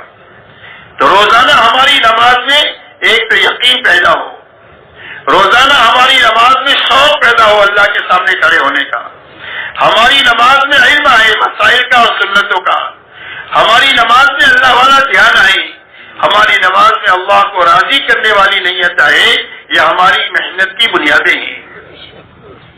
اس لیے میرے دوستو ہماری روز عبادت میں جان پیدا ہو، ہماری زندگی علم کی روشنی میں آئی، 24 گھنٹے میں ہم جو کام کر رہے ہیں اس کام میں یہ دیکھیں کہ اس کام کے کرنے کے لیے اللہ کا کیا حکم ہے اور اس کے کرنے کا نبی کا کیا طریقہ ہے۔ حکم بھی زندہ ہو جائے، طریقہ بھی زندہ ہو جائے۔ اس لیے علم کے معنی ہے تحقیق حال، کہ یہ کام ہے، اس کام کو کرنے کا اللہ نے کیا حکم دیا ہے اور اس کا کیا طریقہ بتایا ہے، اس کو معلوم کرنے کے نام علم ہی ہے، اور اس کے کرنے کا نام عمل ہے، ذکر ہے۔ اس طریقے میں سے کر لیا تو ذکر ہو گیا۔ ایک آدمی راستہ چل رہا ہے اور آدمی نگاہ نیچے کر کے چل رہا ہے تو یہ ذاکر ہے۔ ایک آدمی کے ہاتھ میں تصویر اور حرام دیکھ رہا ہے تو یہ غافل ہے۔ اس لیے ذکر کی حقیقت جو ہے وہ اطاعت ہے، ذکر کی حقیقت اطاعت ہے۔ کل مطیع ذاکر، ہر اطاعت کرنے والا آدمی اللہ کا ذاکر ہے۔ ایک آدمی دکان پر بیٹھا ہوا ہے اور اپنے نوکر سے کہا ہوا ہے کہ 1 کلو میں 900 گرام ہی دینا، اور ہاتھ میں تصویر ہے تو یہ غافل ہے۔ پورا تول رہا ہے، پورا دے رہا ہے تو یہ ذاکر ہے۔ اس لیے ذکر جو ہے اس کی حقیقت اطاعت ہے، کہ جس کام کو جیسا اللہ نے کرنے کے لیے کہا ہے اور جس طریقے پر کرنے کے لیے کہا ہے اس کو کرنے کا نام طریقہ ہے، اس کا نام علم ہے، اور اس طریقے پر کرنے کا نام جو ہے وہ عمل ہے اور ذکر ہے۔ اس لیے ہماری 24 گھنٹے کی زندگی علم اور ذکر کے ساتھ میں گزرے۔ مولانا الیاس صاحب رحمۃ اللہ علیہ فرماتے تھے کہ ہماری اس محنت میں 2 پہیے ہیں، ایک علم ہے اور ایک ذکر ہے۔ علم اور ذکر کے بغیر اگر یہ تبلیغ چل رہی ہے تو یہ تبلیغ اپنی منزل تک نہیں پہنچے گی، اس لیے کہ جہالت کے ساتھ تو آدمی اللہ کو پہچان ہی نہیں سکتا ہے۔ بے علم نتوا خدا را شناخت، بغیر علم کے اللہ کو پہچانا نہیں جا سکتا، اور غفلت کے ساتھ میں اللہ کو یاد نہیں کیا جا سکتا ہے۔ اس لیے میرے دوستو علم اور ذکر میں ترقی ہو۔ 24 گھنٹے کی ہماری زندگی کی ہر حرکت اور سکون میں اللہ کا حکم زندہ ہونا چاہیے اور نبی کا طریقہ اور سنت زندہ ہونی چاہیے، اور زندگی ہماری اطاعت پر آنی چاہیے۔ روز ہر مسلمان سے محبت پیدا ہونی چاہیے، بڑھنی چاہیے۔ فرمایا تم مومن نہیں بن سکتے جب تک تم جنت میں داخل نہیں ہو سکتے ہیں جب تک تم مومن نہ بنو، اور تمہارا ایمان کامل نہیں ہو سکتا ہے جب تک تم آپس میں محبت نہ کرو۔ اور فرمایا یہ راستہ نہ بتاؤں جس سے محبت پیدا ہو۔ فرمایا سلام کو خوب پھیلاؤ، پھر جاننے والا ہو نہ جاننے والا ہو ہر ایک کو سلام کرو، سلام کے راستے سے آپس میں محبتیں پیدا ہو جائے گی۔ گھر میں داخل ہو تو سلام کرو، کوئی ایمان والا ملے تو اس سے سلام کرو۔ فرمایا سلام کرنے والے کی وجہ سے آپس میں محبتیں پیدا ہوگی، سلام کرنے والے کو بھی ثواب ملے گا اور جواب دینے والے کو بھی جواب ملے گا، سلام کا ثواب ملے گا۔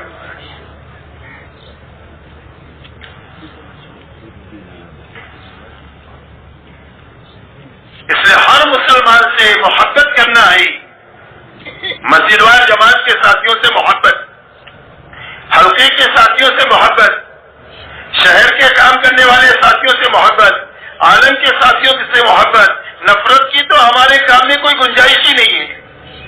مولانا الیاس صاحب رحمۃ اللہ علیہ فرماتے تھے، مولانا مسعید صاحب رحمۃ اللہ علیہ فرماتے تھے کہ یہ مسجد وار جماعت کا کام اور دعوت کا کام تو محبتیں بانٹنے کا کام ہے۔ جب ہمارے اندر میں محبتیں ہوگی تو دنیا میں محبتیں پھیلے گی۔ اس لیے گنہگار سے گنہگار مسلمان سے محبت کرنا آ جائے. ایک آدمی شرابی ہے، کبابی ہے، گناہوں میں لت پت ہے، لیکن اس کے دل میں ایمان ہے، تو گناہوں سے نفرت کریں گے، ایمان والے سے محبت کریں گے. جیسے بیماری سے نفرت ہوتی ہے، بیمار سے محبت ہوتی ہے، ایسے گناہ سے نفرت، گنہگار سے محبت. تو ہر گنہگار سے گنہگار محبت سے، ایمان والے سے محبت کرنا آ جائے. اس لیے کہ محبت کے راستے سے ہمارے ایمان میں کمال پیدا ہوگا. فرمایا لا یؤمن احدکم حتی یحب لاخیہ ما یحب لنفسہ. فرمایا تم میں کہ کوئی بھی آدمی کامل مومن نہیں ہو سکتا ہے جب تک اپنے بھائی کے لیے وہ چیز نہ پسند کرے جو اپنے لیے پسند کرتا ہے. اور ایمان والوں کے بارے میں اللہ کا فیصلہ ہے انما المؤمنون اخوہ، سارے ایمان والے آپس میں بھائی بھائی ہیں. ایمان سے بڑا کوئی رشتہ نہیں ہے، ایمان سب سے بڑا رشتہ ہے. اسی لیے غزوہ بدر میں جب قیدی پکڑ کر کے آئے ہیں دوسری طرف کے، حضور صلی اللہ علیہ وسلم نے مشورہ کیا کہ ان قیدیوں کے ساتھ کیا کرنا چاہیے. تو حضرت صدیق اکبر رضی اللہ تعالیٰ نے رائے کیا کہ اللہ کے نبی ان سے فدیہ لے کر چھوڑ دینا چاہیے. حضرت عمر رضی اللہ تعالیٰ نے رائے دیا کہ اللہ کے نبی میری رائے ہے کہ ہر مسلمان کے ہاتھ میں اس کے کافر رشتے دار کو دے دو. باپ مسلمان ہے، بیٹا بے ایمان ہے، باپ کے ہاتھ میں اس کے بیٹے کو دے دو، وہ اس کی گردن مار دے اور اللہ کے سامنے ہم ثابت کر دے کہ جو ایمان والا ہے وہ ہمارا ہے، جو ایمان والا نہیں ہے وہ ہمارا نہیں. سب سے بڑا رشتہ جو ہے وہ ایمان کا رشتہ ہے. انما المؤمنون اخوہ، ہر ایمان والے سے محبت کرنا آ جائے، نفرتیں ختم ہو جائے، دشمنیاں ختم ہو جائے، تیری میری ختم ہو جائے، ہر ایک کو نبھانا آ جائے، ہر ایک سے محبت کرنا آ جائے، ہر ایک کے کام میں آنا آ جائے. مولانا سعید خان صاحب رحمۃ اللہ علیہ فرماتے تھے کہ جو ہر ایک سے جڑ جائے اور ہر ایک کو جوڑ لے، جو ہر ایک سے معافی مانگ لے اور ہر ایک کو معاف کر دے، وہ تبلیغ کے اندر میں صحیح طریقے سے موت تک چل سکتا ہے. اس لیے کہ غلطی تو آدمی سے ہی ہوگی، تو غلطی ہو جائے تو معاف کرنے کا حکم ہے، غلطی ہو گئی تو معافی مانگنے کا حکم ہے کہ معافی مانگ لے. بڑے باپ کا عادی نہ بنے کہ میں کیوں معافی مانگوں، بلکہ معافی مانگ لے اور جس سے غلطی ہوئی وہ معاف کر دے. جب آپس میں ہم ایک دوسرے کو معاف کر دیں گے تو اللہ بھی ہم کو معاف کر دیں گے. اسی کے ساتھ میرے دوستو روز ہمارے فکر بنے اپنے آخرت کے بنانے کا اور اللہ کو راضی کرنے کا. روز ہمارے اندر میں ترقی پیدا ہو کہ اللہ مجھ سے راضی کیسے ہو جائے، میری زندگی رضا کے ساتھ کیسی گزرے، یہ فکر ہم کو لاحق ہو جائے. موت اللہ کی رضا پر کیسے آئے، میری زندگی کا ہر عمل میری آخرت کو کیسے بنائے اور آخرت کو اجالنے سے کیسے بچائے، اس فکر کے ساتھ ہم کو جینا آ جائے. یہ ہماری محنت کی بنیادیں ہیں. اس لیے کہ مخلصین ہدایت کے چراغ ہے اور مخلصین کے ہاتھوں بڑے بڑے فتنوں کو اللہ تعالیٰ دفن کرتے ہیں اور مخلصین کے ہاتھوں اللہ دنیا میں ہدایت کو چلاتے ہیں، چاہے وہ تھوڑے ہوں چاہے یہ کمزور ہوں. ان کمزوروں اور تھوڑوں کے ہاتھوں اللہ دنیا میں ہدایت کو چلائیں گے. شرط یہ ہے کہ وہ اللہ چاہتے ہو اور آخرت چاہتے ہو. اسی کے ساتھ میرے دوستو اس محنت کے راستے سے جان مال کے دھوکے سے ہم نکلے، جان مال کے دھوکے سے نکلے. ہم کو یہ بات لگ گئی ہے کہ جان میری ہے، مال میرا ہے، میں جہاں چاہے وہاں لگاؤں، جب چاہے وہاں لگاؤں اور جتنا چاہے وہاں لگاؤں. اس دھوکے سے ہم نکلے کہ جان مال میری نہیں ہے، اللہ نے جنت کے بدلے میں خرید لیا ہے اور اللہ تعالیٰ نے میرے ہاتھ میں امانتاً دیا ہے اور اس کے لگانے کا ایک مصرف بتایا ہے. مجھے اس مصرف پر اپنی جان مال کو لگانا ہے اور اتنی لگانا ہے جتنا میری لگانے کا اللہ کی طرف سے حکم ہے. اس لیے کہ ہماری محنت کی جو شکل اللہ والوں نے ایمان والوں کی کمزوری کو سامنے رکھ کر کے دیا ہے، یہ محنت کی ابتدائی شکل ہے.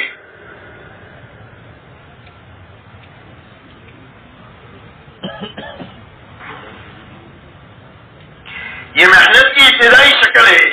سال ہے، 4 مہینہ ہے، چلہ ہے، ہر سال 4 مہینہ ہے، مقامی اعمال ہے. یہ محنت کی ابتدائی شکل ہے. جیسے قرآن پڑھنے کے لیے الف با تا پڑھنا ہوتا ہے، ڈاکٹر انجینئر بننے کے لیے ABCD پڑھنا ہوتا ہے، ایسی محنت کی ایک شکل اللہ کے علم میں طے ہے اور پسندیدہ ہے. وہاں تک پہنچنے کے لیے ایک محنت کی ایک ترتیب ہے کہ جس کو صحیح طریقے سے کرنے کی وجہ سے آگے کی استعداد پیدا ہوتی چلی جائے اور وہ چیز زندگی میں قائم ہو جائے جو اللہ کے یہاں پسندیدہ ہے۔ اسی لیے مولانا الیاس صاحب رحمۃ اللہ علیہ سے پوچھا گیا کہ آپ اس محنت سے کیا چاہتے ہیں؟ فرمایا میں اس محنت سے یہ چاہتا ہوں کہ امت اس محنت کو کرتے کرتے دین کی اس سطح تک پہنچ جائے اور محنت کی اس سطح تک پہنچ جائے جس سطح پر اور جس محنت کی بنیادوں پر اللہ کے نبی صلی اللہ علیہ وسلم امت کو چھوڑ کر گئے تھے۔ یہ ہماری منزل ہے۔ ہماری منزل چلہ 4 مہینہ سال نہیں ہے، ہماری منزل صحابہ ہے۔ ہم اس محنت کے ذریعے سے اس زندگی تک پہنچنا چاہتے ہیں جس زندگی پر اللہ کے نبی صلی اللہ علیہ وسلم اپنے صحابہ کو چھوڑ کر کے گئے تھے، اس لیے کہ قیامت تک حق کا معیار حضور صلی اللہ علیہ وسلم اور صحابہ کی زندگی ہے، اور اللہ کی رضا آپ کی اور آپ کے صحابہ کی زندگیوں کے ساتھ ہے۔ اسی لیے صحابہ کے ساتھ ہے رضی اللہ عنہ ورضوا عنہ۔ صحابہ کون ہیں؟ فرمایا صحابہ وہ ہے کہ جن سے اللہ راضی ہو گئے اور وہ اللہ سے راضی ہو گئے، تو ان کی زندگی اللہ کی پسندیدہ زندگی ہے، اور جو ان کے پیچھے پیچھے چلے گا اللہ ان سے بھی راضی ہو جائے گا۔ اسی لیے فرمایا والسابقون الاولون من المہاجرین والانصار والذین اتبعوهم باحسان رضی اللہ عنہ ورضوا عنہ۔ فرمایا سابقین اولین مہاجر اور انصار میں کے اور جو ان کے پیچھے پیچھے اخلاص کے ساتھ میں چلے، فرمایا اللہ ان سے بھی راضی ہو گیا اور پیچھے چلنے والوں سے بھی اللہ راضی ہو گیا۔ اس لیے میرے دوستو ہماری منزل صحابہ ہے، اپنی منزل صحابہ کو بنا کر کے چلنا ہے۔ یہ معنی نہیں ہے کہ ہم صحابی بن جائیں گے، کوئی صحابی نہیں بن سکتا، لیکن ہاں جو بنیادیں صحابہ میں تھی وہ بنیادیں قیامت تک امت میں زندہ ہو سکتی ہے، اور جب وہ بنیادیں امت کے ایک معتدل مجمع میں زندہ ہوگی اللہ اس مجمع سے وہ کام لیں گے جو کام اللہ نے صحابہ سے لیا۔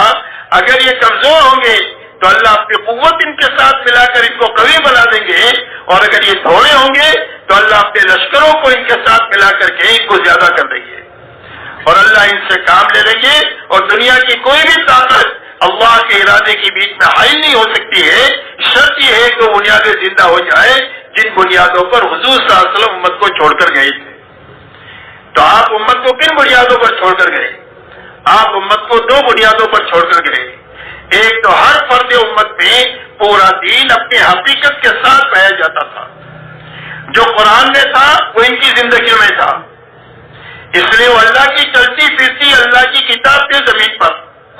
کانو کتاب اللہ یمشون علی الارض، زمین پر اللہ کی چلتی پھرتی کتاب تھے، جو کرنے کے لائن کے احکامات ہیں سارے ان کی زندگیوں میں ہیں، بچنے کے لائن کے جتنے احکامات ہیں ان ساری چیزوں سے زندگیاں بچی ہوئی ہے۔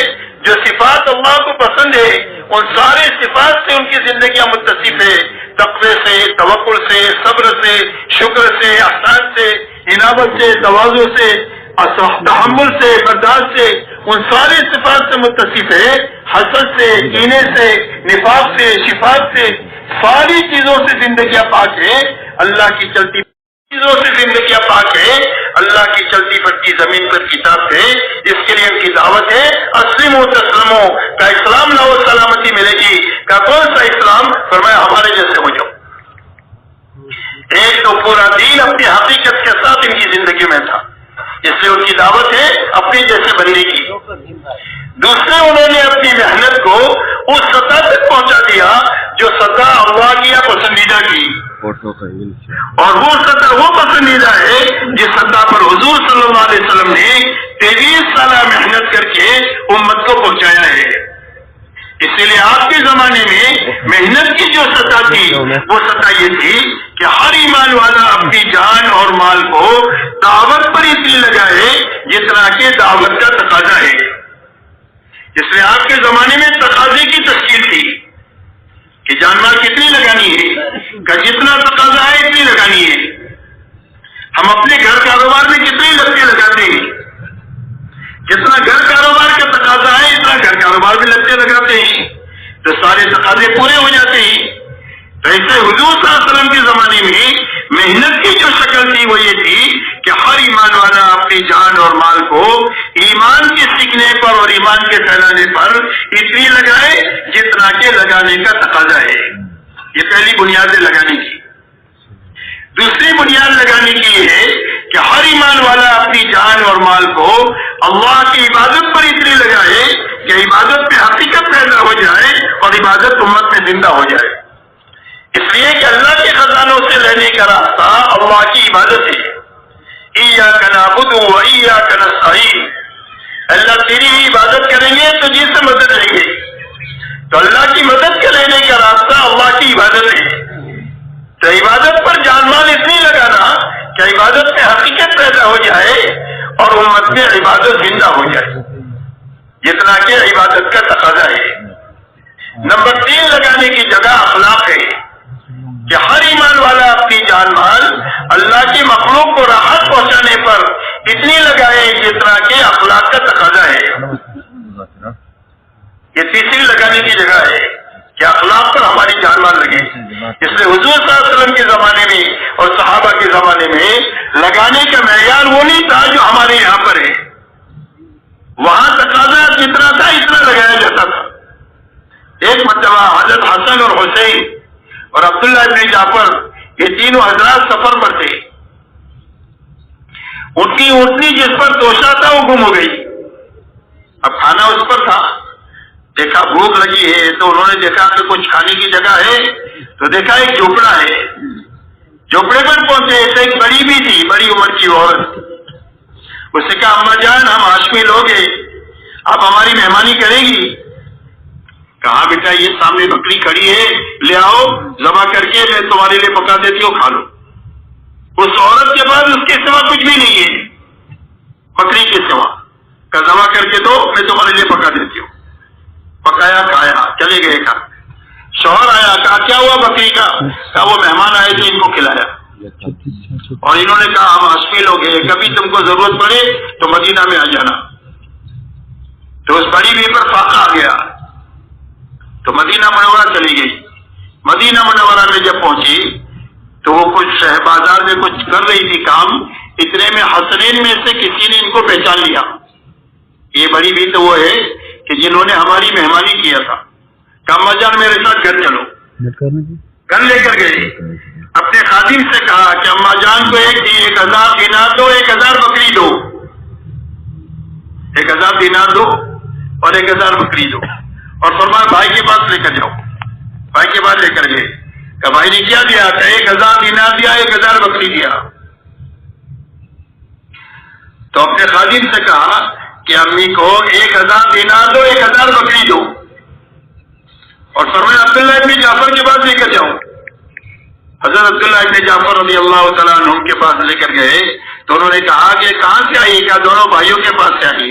کہا انہوں نے کیا دیا؟ کہا 1000 دینار دیا, 1000 بکری دیا. تو اپنے خادم سے کہا کہ اما جان کو 2000 دینار دو, 2000 بکری دو. اور یوں فرمایا کہ اگر یہ دونوں بھائیوں سے پہلے میرے پاس آ جاتی تو اس سے بھی زیادہ دیتا. یہ خرچ کرنے کا معیار تھا. تو اپنی اللہ کی مخلوق پر اپنی جان مال اتنی لگانا جتنا لگانے کا تقاضا ہے. حضور پاک صلی اللہ علیہ وسلم نے 23 سالہ پوری امت کو عملی طور پر جان مال لگانے کی ان بنیادوں کو ان کو کھڑا کیا ہے کہ دعوت پر جان مال لگے گی, عبادت پر جان مال لگے گی, اخلاق پر جان مال لگے گی. عملی طور پر بھی اس پر چلایا اور سمجھانے کا موقع آیا تو یہی بات سمجھائی. اسی لیے آپ سے پوچھا گیا ای العمل افضل, فرمایا عمل میں سب سے بہترین عمل کون سا ہے؟ فرمایا الصلاۃ, نماز. اور نماز کہہ کر آپ نے پورا دین بنا دیا.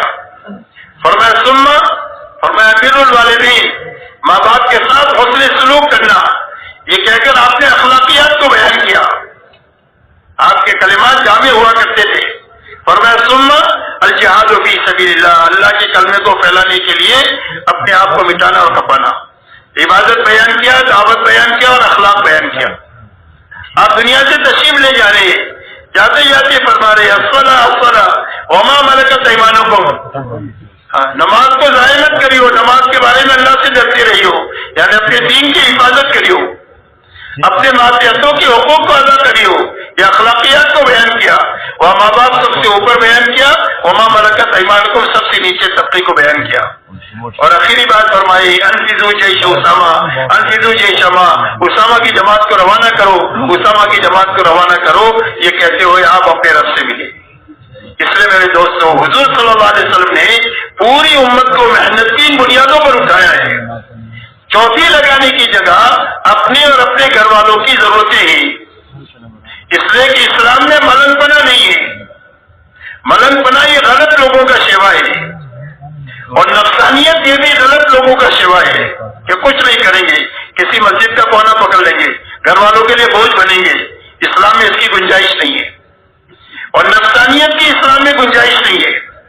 نفسانیت کہتے ہیں مادہ پرستی کو، کہ آدمی کی زندگی کا مقصد پیسہ بن جائے، کہ پیسہ آنا چاہیے، حلال سے آئے، حرام سے آئے، جھوٹ سے آئے، دھوکے سے آئے، سود سے آئے، پیسہ آنا چاہیے۔ یہ نفسانیت ہے، یہ غلط لوگوں کا مزاج ہے۔ اسلام ان دونوں کے بیچ کا صراط مستقیم ہے کہ ہر مسلمان کی گھریلو زندگی ہوگی، ہر مسلمان کی کاروباری زندگی ہوگی، لیکن دینداری کے ساتھ ہوگی اور دین کی محنت کے ساتھ ہوگی۔ یہ دو ذمہ داری ہے ہر مسلمان کی، دین اور دین کی محنت، دین اور دین کی محنت، دین اور دین کی محنت، اور دونوں ذمہ داریاں یکساں ہیں۔ دین بھی ذمہ داری ہے اور محنت بھی ذمہ داری ہے، اسی لیے دین میں کمی آئی تو تنبیہ آئی، اور دین کی محنت میں کمی آئی تو تنبیہ آئی۔ بدر میں ایمان میں بھی کمال ہے اور اتباع میں بھی کمال ہے تو مدد آ گئی، اور حج کے اندر میں اتباع میں کمی آئی تو آپ دیکھو تنبیہ آئی، اور حج میں اتباع میں کمی آئی تھوڑی سی اجتہادی غلطی کی وجہ سے، اور اللہ نے معاف کر دیا تاکہ قیامت تک کوئی صحابہ کے اوپر انگلی نہ اٹھائے، اس لیے کہ جو کام نبی سے مناسب تھے اللہ نے نبی سے کروائے، اور جو نبی کی عصمت کے مخالف تھے اللہ نے صحابہ سے کروا کر کے دین کی تکمیل کر دیا، تاکہ عملی طور پر پوری امت کے سامنے پورا دین عملی طور پر آ جائے۔ اس لیے صحابہ سے اللہ نے وہ کام کروایا۔ اس لیے میرے دوستوں، لیکن تنبیہ آئی، کتنی بڑی تنبیہ آئی کہ 70 صحابہ شہید ہوئے، آپ کے دندان مبارک شہید ہوئے، آپ کے سر میں خوف کی کڑی گھس گئی، اور یہ ساری پریشانی اس لیے آئی کہ تھوڑی سی اتباع میں کمی آئی، اور وہ بھی اجتہادی غلطی کی وجہ سے آئی کہ دیکھا کہ کام پورا ہو گیا ہے، وہ سمجھے کہ حکم بھی پورا ہو گیا، حالانکہ حکم پورا اس وقت میں ہوتا جب دوسرا حکم آتا۔ حکم یہ تھا یہاں ٹھہرنے کا، لیکن جب دیکھا کہ کام پورا ہو گیا تو سمجھے حکم پورا ہو گیا، نیچے اتر گئے، حالانکہ حکم اس وقت پورا ہوتا جب اترنے کا حکم آتا۔ اجتہادی غلطی، اور اللہ نے معاف بھی کر دیا تاکہ کوئی ان کے اوپر انگلی نہ اٹھائے، لیکن یہ تنبیہ آئی دین میں کمی کی وجہ سے۔ حنین میں یقین میں کمی آئی کہ کثرت پر اعتماد آیا کہ اتنے سارے ابھی میدان جیت رہیں گے، تو اللہ نے فرمایا وَيَوْمَ حُنَيْنٍ إِذْ أَعْجَبَتْكُمْ كَثْرَتُكُمْ فَلَمْ تُغْنِ عَنْكُمْ شَيْئًا وَضَاقَتْ عَلَيْكُمُ الْأَرْضُ بِمَا رَحُبَتْ ثُمَّ وَلَّيْتُمْ مُدْبِرِينَ۔ فرمایا حنین کے دن کو یاد کرو جب تمہاری کثرت نے تمہیں عہدے میں ڈال دیا، ہم اتنے سارے ہیں ابھی کر لیں گے، تو تمہاری کثرت تمہارے کچھ کام نہیں آئی، اور باوجود زمین کشادہ ہونے کے لیے تمہارے لیے تنگ ہو گئی، اور تمہارے پیر اکھڑ گئے، اور تم نے پیٹ پھیر دیا، اور اس کے بعد اللہ نے اس شکش کو پھر فتح سے بدلا، اور اللہ تعالیٰ نے اس بات کو بتلایا کہ جب دین میں کمی آئے گی تو اللہ کی طرف سے تنبیہ آئے گی، اس لیے کہ دین ذمہ داری ہے۔ ایسا ہی دعوت میں کمی آئے گی تو بھی تنبیہ آئے گی، جیسے حضور صلی اللہ علیہ وسلم کے زمانے میں آئی۔ انصار مدینہ حضور صلی اللہ علیہ وسلم کے پاس آئے اور آ کر کے یوں کہا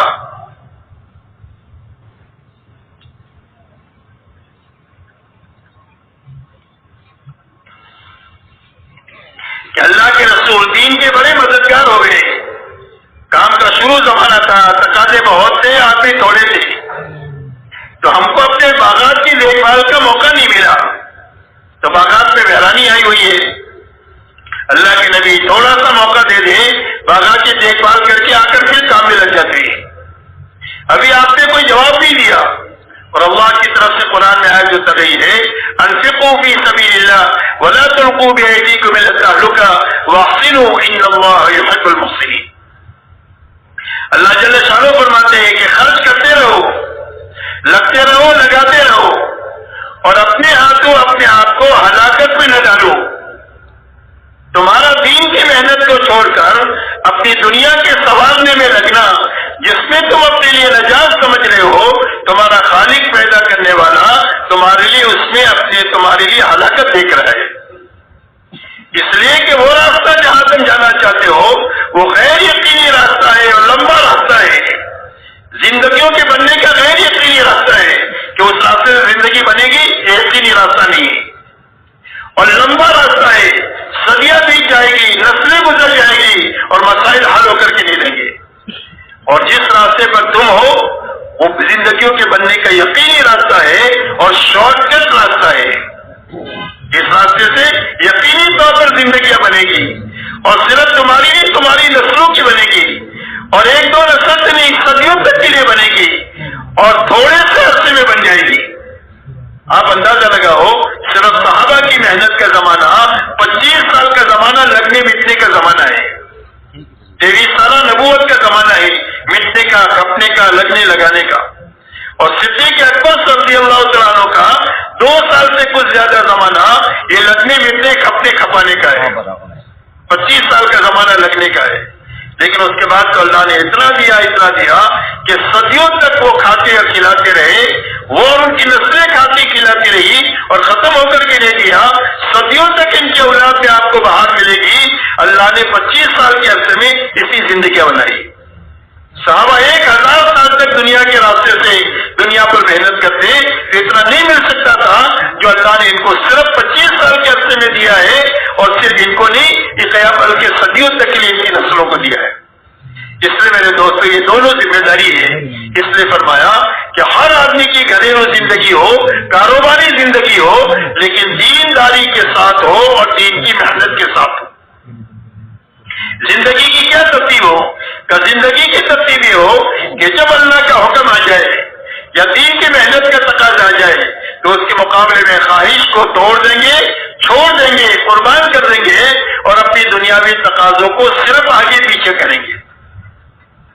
چھوڑنا کسی چیز کو نہیں ہے، اور نہ چھوڑنے کا حکم ہے، اور ہم چھوڑ بھی کیا سکتے ہیں، کیونکہ کیا چھوڑ سکتے ہیں؟ کھانا چھوڑ سکتے ہیں، اگر 24 گھنٹہ نہ کھائے تو، اور 24 گھنٹہ نہ سوئے تو دن میں تارے نظر آ جائیں گے، اس لیے چھوڑنا ہمارے بس میں ہے ہی نہیں، نہ حکم ہے، اس لیے چھوڑنا کسی چیز کو نہیں ہے، صرف دنیاوی تقاضوں کو آگے پیچھے کرنا ہے۔ اس کا نام ہی اللہ قربانی دیتے ہیں کہ آپ صبح میں سو رہے ہیں اور اذان کی آواز ہو گئی، اللہ اکبر اللہ اکبر، تو اب اپنے بستر کو چھوڑ کر مسجد میں جاؤ، اس کا نام قربانی ہے کہ اپنی راحت کو چھوڑا حکم پورا کرنے کے لیے۔ گشت کا وقت آ گیا، اپنی دنیا کا کوئی کام ہے، کہا اس کو بعد میں کریں گے، ابھی گشت کریں گے، اس کا نام قربانی ہے۔ دنیا کا کام پہلے کر لیں گے یا بعد میں کر لیں گے، عمل کو اپنے وقت پر کر لیں گے، اس کا نام قربانی ہے۔ صرف آگے پیچھے کرنے کو اللہ قربانی کا نام دیتے ہیں۔ زندگی کی جب یہ ترتیب بنے گی تو اللہ تعالیٰ قربانی کی برکت سے روزانہ ہدایت پہ ترقی دیں گے، اس لیے کہ جس چیز کو جس کے لیے قربان کریں گے اسی کی محبت بڑھے گی، اسی کی عظمت بڑھے گی، اسی کا یقین بڑھے گا۔ اگر دنیا کو قربان کیا ہے دین کے لیے اور دعوت کے لیے تو دین کی محبت بڑھے گی، دین کی عظمت بڑھے گی، دین سے زندگیوں کے بننے کا یقین آئے گا۔ دعوت کے تقاضوں کے لیے دنیا کو قربان کیا ہے، دعوت سے زندگیوں کے بننے کا یقین پیدا ہوگا اور اس کی محبت اور عظمت پیدا ہوگی۔ جس چیز کو جس کے لیے قربان کریں گے اس کی محبت، عظمت اور یقین آئے گا۔ اس لیے میرے دوستو ملک پنا بھی نہیں ہے اور نفسانیت بھی نہیں ہے، اس نے فرمایا چوتھی لگانے کی جگہ ہے اپنی اور اپنے گھر والوں کی ضرورتیں ہی، اور ہر انسان کی 5 ضرورتیں، کھانا ہے، کپڑا ہے، مکان ہے، سواری ہے اور شادی ہے۔ ان ضرورتوں کو خود کے لیے بھی حاصل کرنا ہے اور اس میں لگنا بھی ہے، اپنے متعلقین کی ضرورتوں کو حاصل کرنے میں بھی لگنا ہے اور اس کے پورا کرنے میں بھی لگنا ہے، لیکن بقدر ضرورت لگنا ہے، اسراف سے بچ کر کے لگنا ہے۔ یہ محنت کا صحیح رخ ہے، بقدر ضرورت لگنا ہے اور اسراف سے لگنا ہے، اسراف سے بچ کر کے لگنا ہے، اس لیے کہ ضرورت کی حد ہے اور اسراف کی کوئی حد نہیں ہے۔ اسراف کی مثال اللہ والے فرماتے ہیں آگ کی آگ میں کتنا بھی لکڑی ڈالو سب کو جلا دے گی، اس کا پیٹ بھرے گا ہی نہیں، امت کا المیہ یہ نہیں ہے کہ امت کے پاس جان مال نہیں ہے، امت کے پاس جان مال بہت ہے، لیکن مشکل یہ ہے کہ زندگی میں اسراف داخل ہو گیا، اسراف داخل ہو گیا، کھانوں میں، کپڑوں میں، مکانات میں، شادیوں میں۔ ہم سوچ نہیں سکتے اتنا خرچ کرتے ہیں شادیوں میں، یہ بتانا مناسب نہیں ہے۔ سوچا ایک ساتھی نے بتایا کہ شادی میں اتنا خرچ کیا، آپ کبھی سوچ نہیں سکتے ہم کہ کبھی اتنا خرچ شادی میں ہوتا ہے، اس لیے کہ ہماری معاشرت کی بنیاد تو ساتھی ہے۔ صحابہ نے شادیاں کیا ہے، حضور صلی اللہ علیہ وسلم نے شادیاں کیا ہے، آپ نے اپنی بیٹیوں کی شادیاں کرائی ہے، کس ساتھی کے ساتھ کرائی وہ ہمارے سامنے ہے، وہی ہمارے لیے نمونہ ہے۔ آپ کے ناچنے کودنے والوں کی زندگیاں ہمارے لیے نمونہ نہیں ہے کہ ان کی زندگیوں کو دیکھ کر ہم اپنے شادیوں میں خرچ کریں۔ اس لیے بقدر ضرورت ان ضرورتوں کے حاصل کرنے میں بھی لگنا اور اس کے پورا کرنے میں بھی لگنا اور اسراف سے بچتے ہوئے لگنے کا بھی ثواب ہے اور پورا کرنے میں بھی ثواب ہے۔ صرف ضرورت پوری نہیں ہوگی بلکہ ثواب بھی ملے گا۔ اسی لیے حدیث پاک میں آتا ہے کہ قیامت کے دن آدمی کے عمل نامے میں سب سے زیادہ وزنی صدقہ وہ ہوگا جو حلال طریقے سے اپنے بیوی بچوں کو کھلایا ہے۔ ہاں، وہ دنیا نہیں ہے، دین ہے، کمانا بھی دین ہے، خرچ کرنا بھی دین ہے۔ شرط یہ ہے کہ بقدر ضرورت ہو، اسراف سے بچ کر کے ہو۔ محنت کا یہ رخ حضور صلی اللہ علیہ وسلم نے قائم فرمایا 23 سال میں، اور اس 23 سال میں قائم کرنے کا نتیجہ یہ ہوا کہ صدیوں میں جو نقصان ہوا تھا اس کی تلافی سالوں میں ہو گئی۔ حضرت عیسیٰ علیہ السلام اور حضور صلی اللہ علیہ وسلم کے بیچ میں 650 سال کا زمانہ ہے جس میں کوئی نبی نہیں آئے، اس لیے انسانوں میں جہالت آخری درجے کی اور انسانوں میں گمراہی آخری درجے کی، اور یہ جہالت اور گمراہی صرف 23 سال میں ختم ہو گئی۔ کتنے سال میں ختم ہو گئی؟ 23 سال میں ختم ہو گئی، اور یہ دونوں بنیادیں زندہ ہو گئی، علم بھی زندہ ہو گیا اور ہدایت بھی زندہ ہو گئی۔ اس لیے کہ اللہ نے پوری انسانیت کے پنپنے کے لیے 2 بنیادیں اتاری ہیں، ایک ایمان اتارا ہے اور ایک علم اتارا ہے، اور یہ دونوں بنیادیں امت میں زندہ ہو گئی کہ مجمع بن گیا علم اور ہدایت کے اعتبار سے، اور ماحول بھی بن گیا۔ اس لیے ان کی زندگیاں نمونہ بن گئی پورے عالم کے لیے، قیامت تک کے لیے، اور ایسا پاکیزہ ماحول بن گیا کہ ساری انسانیت کے لیے اسلام کی طرف آنے کی راہ ہموار ہو گئی۔ اس لیے میرے دوستو، دعوت کی اس محنت کے ذریعے سے ایک مجمع ایسا بنانا مقصود ہے کہ جس کی زندگیوں میں محنت کی یہ بنیادیں زندہ ہو جائے، کہ جن بنیادوں کو حضور صلی اللہ علیہ وسلم نے امت میں زندہ کیا ہے۔ اب وہ مجمع کتنا ہوگا ہم نہیں جانتے، اللہ جانتے ہیں۔ ہو سکتا ہے 313 سے ہو جائے، بدر میں 313 سے ہو گیا، چھوٹے سے مجمع سے کام ہو گیا، سوالات صحابہ سے کام ہو گیا، اصحاب کہف کی 10 سے ایک چھوٹی جماعت سے کام ہو گیا، ایک نوجوان سے کام ہو گیا۔ سیرت کی کتابوں میں ملے گا کہ ایک نوجوان کے ہاتھوں پورے ملک کی ہدایت کا کام اللہ نے لیا۔ میں تفصیلی واقعات میں نہیں جاتا۔ اصحاب کہف یہ بتا رہا ہے کہ 10 کے قریب جماعت تھی، اس سے پورے ملک کی ہدایت کا کام اللہ نے لیا۔ بدر میں 313 سے اللہ نے کام لے لیا، اور صحابہ کی سوالات جماعت سے اللہ نے اتنا بڑا کام لیا کہ پوری دنیا کے سوئے ہوئے نصیب کو اللہ نے جگہ دیا اور انسانیت کا رخ صحیح کر دیا، اور پوری دنیا کے غلط دائرے کو صحیح دائرے سے بدل دیا ایک چھوٹی سی جماعت اور کمزور جماعت کے ہاتھ۔ میرے دوستو، یہ تو بہت بڑا مجمع ہے، لاکھوں کا مجمع، اور ایک ملک کا نہیں ہے، عالم کا مجمع ہے۔ اگر یہ مجمع جو آیا ہوا ہے یہ مجمع طے کرے کہ ہمیں محنت کے اس رخ پر آنا ہے جس رخ پر حضور صلی اللہ علیہ وسلم نے اس امت کو اٹھایا ہے، تو یہ مجمع اپنی زندگیوں کو بنانے کے لیے اور اپنی زندگی کے بننے کے ساتھ عالم کے بنانے کے لیے اتنا بڑا مجمع اللہ نے چاہا تو کافی ہو جائے گا۔ اس لیے میرے دوست یہ مجمع طے کرے کہ ہمیں محنت کے اس رخ پر آنا ہے، کہ بھائی آنا ہے، بھائی کس کو آنا ہے۔ ماشاءاللہ، اللہ تعالیٰ کو پورا دنیا سے آیا ہوا پورا مجمع یہ طے کرے کہ ہمیں اس محنت کو ایسی اچھی طریقے سے کرنا ہے اور ایسی پوری طریقے سے کرنا ہے کہ آہستہ آہستہ آہستہ ہم محنت کے اس رخ پر پہنچے جس رخ پر حضور صلی اللہ علیہ وسلم چھوڑ کر گئے تھے۔ اب وہ رخ جس پر حضور صلی اللہ علیہ وسلم چھوڑ کر گئے تھے میرے دوستوں، وہی رخ قیامت تک کے لیے امت کے سنبھلنے کا ہے۔ اس لیے کہ اللہ تعالیٰ نے جس زمانے میں بھی انسانیت کی ہدایت کا ارادہ فرمایا اور حق کو دنیا میں چلانے کا ارادہ فرمایا اور غلط زندگیوں کو اللہ نے ختم کرنے کا ارادہ فرمایا، تو اللہ تعالیٰ نے اس زمانے میں نبیوں کے راستے سے دعوت کی مبارک محنت کو وجود بخشا۔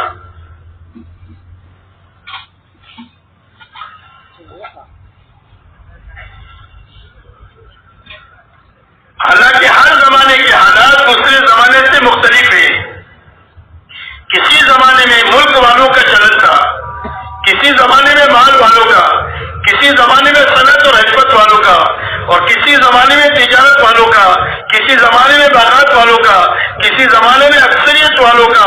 غرض یہ کہ طاقت کا چلن ہر زمانے میں الگ تھا، لیکن ہر زمانے میں حق کو دنیا میں چلانے کے لیے اور غلط زندگیوں کو زیر کرنے کے لیے اللہ نے نبیوں کے راستے سے دعوت کی مبارک محنت کو وجود بخشا۔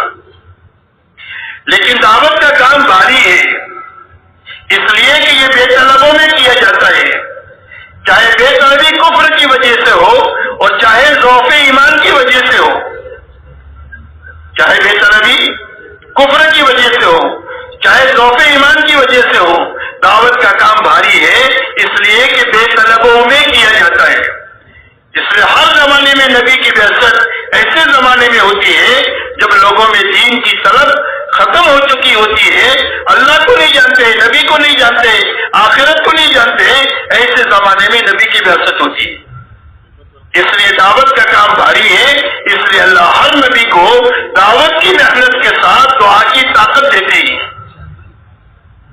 اور نبی کو یہ بات پہلے دن سے یہ سمجھاتے ہیں کہ ذرا بھی گھبرانے کی بات نہیں ہے، تم اکیلے نہیں ہو بلکہ تمہارے ساتھ میں ہوں اور اپنی تمام تر قدرت اور خزانوں کے ساتھ ہوں۔ اسی لیے حضرت موسیٰ علیہ السلام کو اور حضرت ہارون علیہ السلام کو جب بھیجا فرعون کی طرف، تو ان دونوں بزرگوں نے یہ کہا کہ ہمیں تو یہ ڈر لگ رہا ہے کہ فرعون ہمیں قتل کرے گا اور ہمارے ساتھ سرکشی کرے گا، ہمارے سے غلطی ہو گئی، یہ آدمی مر گیا ہے اس کا، تو اس کے بدلے میں ہم کو قتل کرے گا۔ تو اللہ تعالیٰ نے ارشاد فرمایا لا تخافا اننی معکما اسمع وارا، فرمایا گھبرانا نہیں، ڈرنا نہیں، میں تم دونوں کے ساتھ ہوں، میں دیکھ بھی رہا ہوں، سن بھی رہا ہوں، تمہارا ہر قدم میری حفاظت میں اٹھے گا، اس لیے کہ میری تمام تر طاقت اور میرے تمام تر خزانے دعوت کے ساتھ ہے اور داعی کے ساتھ ہے۔ شرط یہ ہے کہ دعوت صحیح ہو اور داعی کی زندگی صحیح ہو، تو اللہ اپنے قدرت اور خزانوں کے ساتھ، دعوت کے ساتھ اور داعی کے ساتھ ہوتے ہیں۔ اس لیے دنیا کی کوئی طاقت نہ دعوت کا نقصان پہنچا سکتی ہے اور نہ داعی کا نقصان پہنچا سکتی ہے، شرط یہ ہے کہ دعوت دعوت ہو اور داعی داعی ہو۔ اس لیے اللہ تعالیٰ اپنی معیت کا وعدہ کر کے نبی کو بھیجتے ہیں اور ان کو یہ کہتے ہیں کہ تمہاری حفاظت میں چلو گے اور جب مجھے پکارو گے میں تمہاری پکار کو سنوں گا بھی اور تمہاری مدد بھی کروں گا۔ اس لیے اللہ تعالیٰ ہر نبی کو دعا کی طاقت دیتے ہیں۔ اس لیے اللہ تعالیٰ نے قرآن پاک میں نبیوں کی دعوت کو بیان کیا ہے اور نبیوں کی دعا کی طاقت کو بیان کیا ہے کہ نبیوں نے دعوت کا کام کیسے کیا اور کام کرنے میں کیا حالات آئے، اور ان حالات کو جھیلنے کے نتیجے میں اللہ کی تائید اور مدد ان کی دعا پر کیسی ہوئی کہ اللہ تعالیٰ نے پوری قوم نوح کو نوح علیہ السلام کی دعوت پر ختم کر دیا، صرف ایمان والوں کو باقی چھوڑا۔ اس لیے میرے دوستو، نبیوں کے راستے سے اللہ دعوت کی مبارک محنت کو وجود بخشتے ہیں، حق کو دنیا میں چلانے کے لیے، باطل کو زیر کرنے کے لیے، حق اور حق والوں کی تائید کرنے کے لیے اور باطل والوں کی سرکوبی کے لیے۔ لیکن شرط یہ ہے کہ دعوت کا کام نبیوں کے نہج پر ہو، نبیوں کے مزاج پر ہو، اس لیے کہ ہر کام کا ایک مزاج ہوتا ہے اور اس مزاج کے ساتھ کرنے ہی سے اس کا نفع ہے۔ تاجر ہے تو تجارت کا ایک مزاج ہے، ایک پولیس والا ہے، پولیس کا ایک مزاج ہے، ایک ملازم ہے، ملازمت کا ایک مزاج ہے۔ کیوں بھائی اگر ایک تاجر پولیس والے کی مزاج کے ساتھ دکانداری کرے گا تو کبھی دکان چلے گی؟ دکان پر بیٹھا ہے، کوئی گاہک آیا، اس کا کیوں آیا کہ بھائی دکان چلے گی ایک دن اس کی؟ اور اگر پولیس والا تاجر کی مزاج سے چلے نرمی کے ساتھ تو اس کا کام چلے گا؟ اس کا کام بھی نہیں چلے گا. تاجر کا ایک مزاج ہے، پولیس والے کا ایک مزاج ہے، ملازم کا ایک مزاج ہے. ملازمت کے اندر میں وقت کی پابندی ہوتی ہے، کام نہیں دیکھا جاتا. 8 گھنٹہ کام کرنا ہے، 8 گھنٹہ پورا ہو گیا، 10 آدمی لائن میں کھڑے ہیں، وہ اپنا دفتر بند کر کے جائے گا، بولے کل آؤ. یہ ملازم کی زندگی ہوتی ہے. اور ایک تاجر کا مزاج ہوتا ہے کہ تاجر کے مزاج میں کام ہوتا ہے کہ بھائی کام اصل ہے، وقت کے جو ہے کتنا بھی لگے. اس لیے ایک آدمی 10 گھنٹے دکان چالو رکھتا ہے، لیکن وقت آ گیا اور 10 آدمی دکان پر کھڑے ہیں کہ بھائی کہے گا کل آؤ، کہ بھائی تاجر کیا کرے گا؟ سب کو سودا دے کر دکان بند کرے گا، بھلے 2 گھنٹہ زیادہ لگے. اور عید کی رات میں پوری رات دکان کھلی رکھنا پڑے گا تو پوری رات کھلی رکھے گا. اس لیے کہ تاجر کے مزاج میں کام کی رعایت ہے. ایسا ہی میرے دوستوں نبیوں کا ایک کام ہے اور نبیوں کے کام کی بنیادیں ہیں. سب سے پہلے نبیوں کا کام یہ ہے کہ بے طلبوں میں جانا، یہ کام ہے. نبیوں کا کام پہلا ہے کیا؟ کہ بے طلبوں میں جانا اور بے غرض بن کر جانا. اس لیے ہمارے کام کی بنیاد یہ ہے کہ بے طلبوں میں جانا اور بے غرض بن کر کے جانا. کہاں جانا؟ اپنے محلے میں، پڑوس کے محلے میں، پڑوس کی بستیوں میں، اپنے اطراف کے ضلعوں میں، اپنے صوبے میں، اپنے ملک میں اور عالم میں، جہاں جہاں بے طلبی ہے وہاں اپنے گھر سے لے کر عالم میں ہم جائیں گے. جانے کے لیے اپنی جان لگانا، اپنا مال لگانا، کسی سے کچھ لینا نہیں. اگر کوئی استقبال کرے تو اس سے کچھ مانگنا نہیں. اور اگر کوئی برا بھلا کرے اور اگر مارے پیٹے تو جہالت کا جواب جہالت کے ساتھ نہیں لینا، بلکہ صبر کرنا، برداشت کرنا، تحمل کرنا اور کام کے مزاج کے ساتھ کام میں چلنا. اس لیے نبوت کے مزاج میں سب سے بڑی بات یہ ہوتی ہے کہ جو کہتے ہیں عملی زندگی ان کی ایسی ہوتی ہے. پہلی بات کیا ہے؟ فلسفی میں اور نبوت میں یہی فرق ہے. فلسفے میں باتیں ہی باتیں ہوتی ہے اور نبوت میں کام ہی کام ہوتا ہے کہ جو کہیں گے وہ زندگی میں عملی طور پر ہوگا. اور فلسفی کی یہ باتیں ہوگی، کام نہیں ہوگا. اس لیے جیسی زندگی جیسی باتیں، جس کی بات کی دعوت اسی زندگی، اپنی عملی زندگی بناتے ہوئے دعوت کا کام کرنا. اسی کے ساتھ نرمی کے ساتھ نرمی مزاج ہے نبوت کے مزاج میں. حضرت موسیٰ اور ہارون علیہ السلام کو اللہ نے حکم دیا کہ تم فرعون کے پاس جا رہے ہو، اس سے نرم بات کرنا. حالانکہ فرعون نبوت جس نے الوہیت کا دعویٰ کیا، ربوبیت کا، اللہ فرمایا جا رہے ہیں نرم بات کرنا، شاید نصیحت حاصل کرے اور اللہ سے ڈرے. اللہ کے علم میں کہ نہیں ماننے والا ہے، پھر بھی اللہ حکم دے کہ نرمی سے بات کرنا. حضور صلی اللہ علیہ وسلم کو اللہ نے حکم دیا، اللہ نے آپ کے بارے میں فرمایا فَبِمَا رَحْمَةٍ مِّنَ اللَّهِ لِنتَ لَهُمْ وَلَوْ كُنْتَ فَظًّا غَلِيظَ الْقَلْبِ لَانفَضُّوا مِنْ حَوْلِكَ. فرمایا اللہ کی رحمت سے ہمارے نبی جی آپ نرم ہو گئے. اگر آپ میں سختی ہوتی تو آپ کا یہ مجمع آپ کے پاس سے چھٹ جاتا. حالانکہ آپ صحابہ کے درمیان میں اپنی اولاد سے زیادہ محبوب تھے، لیکن اللہ یہ فرماتے ہیں کہ اگر آپ کے مزاج میں اور آپ کی بات میں سختی ہوتی تو یہ مجمع آپ کے پاس سے منتشر ہو جاتا. لیکن اللہ کی رحمت کا یہ اثر ہے کہ یہ مجمع آپ سے ملا ہوا ہے، جڑا ہوا ہے اور ہر وقت میں آپ کی اپنی جان کو ہتھیلی میں لے کر آپ کے پیچھے پھر رہا ہے کہ اللہ کے نبی جہاں چاہے آپ لگوا دیجیے. نرمی کی وجہ سے یہ مجمع آپ کے ساتھ جڑا ہوا ہے. اس لیے اللہ نے اپنی رحمت سے آپ کو نرم بنایا. اس لیے آپ کیا کریں؟ فرمایا آپ اگر ان سے غلطی ہو جائے آپ کے ساتھ تو ان کو معاف کریں. فاعفو عنہم، آپ سے غلطی کریں گے. اس لیے کہ سیکھنے کی پیریڈ میں ہی، یہ تربیت کے مرحلے میں ہی، اس لیے کہ آپ سے بھی غلطی کی ہوگی اور آپ کے کام کے ساتھ میں بھی غلطی ہوگی. تو اگر آپ کے ساتھ غلطی کریں تو آپ ان کو درگزر کریں، ان کو معاف کریں. اور اگر کام میں غلطی کریں تو آپ ان کے لیے استغفار کریں. اگر کام میں بھی غلطی کرے تو آپ اللہ سے ان کے لیے استغفار کریں کہ اللہ ان کو معاف کر دے. اور آپ ان کو اپنے سے الگ نہ کریں بلکہ اللہ اپنے ساتھ ان کو چپٹائے رکھیں. آپ ان سے مشورہ کریں، آپ ان سے رائے لیں، آپ ان کی صلاحیتوں کو کام پر لگائیں اور صلاحیتوں کو دیکھ کر امانت داری کے ساتھ لگائیں، اس لیے کہ ہر نبی کی صفت ہے انی لکم ناصح امین، کہ میں تمہارا خیر خواہ بھی ہوں اور امانت دار بھی ہوں۔ اس لیے خیر خواہی کے ساتھ ہر آدمی کے ساتھ معاملہ کرنا اور ہر آدمی کے ساتھ امانت داری کے ساتھ معاملہ کرنا۔ تو امانت داری کس کو کہتے ہیں؟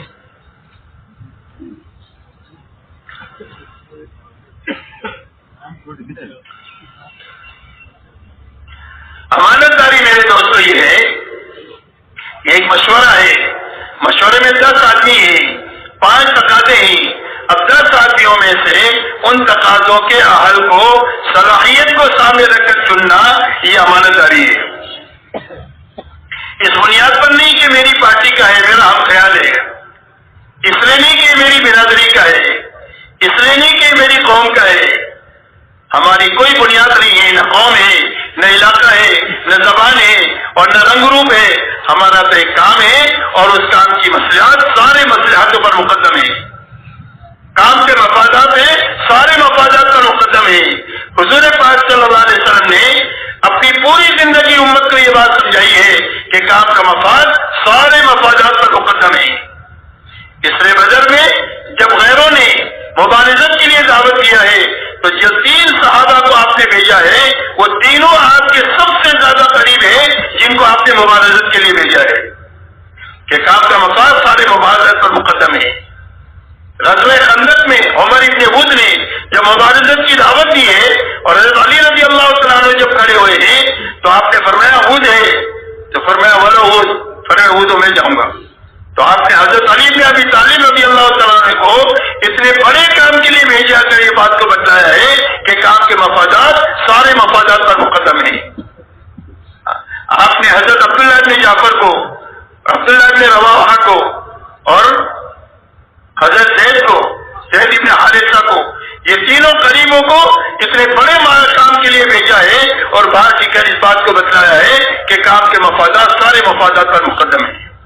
اس لیے میرے دوستو اہل کو تلاش کر کے کام پر کام کو لیے استعمال کرنا، اس لیے کہ جب کام نااہلوں کے حوالے ہو جائے گا تو کام ضائع ہو جائے گا۔ اس لیے ہمارے کام میں تعصب بھی نہیں ہے اور تحزب بھی نہیں ہے، ہمارے یہاں عصبیت نہیں ہے اور ہمارے یہاں پارٹی بندی نہیں ہے۔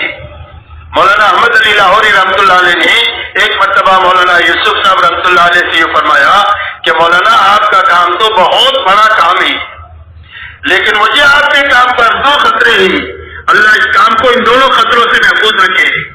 فرمایا ایک خطرہ تعصب اور تحزب کا ہے کہ کہیں عصبیت نہ پیدا ہو جائے، ان میں مختلف علاقوں سے آتے ہیں، مختلف زبانوں کے لوگ آتے ہیں، مختلف رنگ و روپ کے لوگ آتے ہیں، کبھی ان کی عصبیت کی رنگ جاگ نہ جائے اور کبھی ان کے اندر میں تعصب اور پارٹی بندی نہ پیدا ہو جائے کہ ہمارے خیال ہے اور ہماری فکر کا آدمی ہے، ہمارا کوئی خیال نہیں، ہماری کوئی فکر نہیں، ہمارا کام ہے اور کام کا مفاد سارے مفادات پر مکمل ہے۔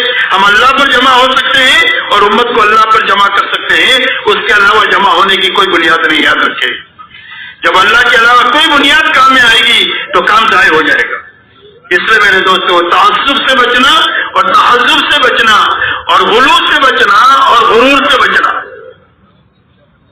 غلو کی اجازت نہیں ہے، غلو کہتے ہیں کام کا جو مقام ہے اس کو اس کے مقام پر رکھنا، دین کے جس کام کا جو مقام شریعت نے طے کیا ہے اور شارع علیہ السلام نے طے کیا ہے اس کام کو اس جگہ پر رکھنا یہ کام ہے، اس کو اس کے کام سے آگے بڑھانا یا گھٹانا یہ غلو ہے، اور غلو کی اجازت کسی کے لیے نہیں ہے اور غرور کی بھی اجازت نہیں ہے کہ زیادہ ہو گئے کام کرنے والے تو ہمارے اندر غرور آ جائے کہ ہم کسی کو گھاسی نہ ڈالیں، فرمایا غرور کی بھی اجازت نہیں ہے، غلو کی بھی اجازت نہیں ہے۔ یہ 2 بنیادیں فرمایا کام میں آئے گی تو کام ضائع ہو جائے گا، اللہ ہماری اور کام کی اور پوری امت کی حفاظت فرمائے۔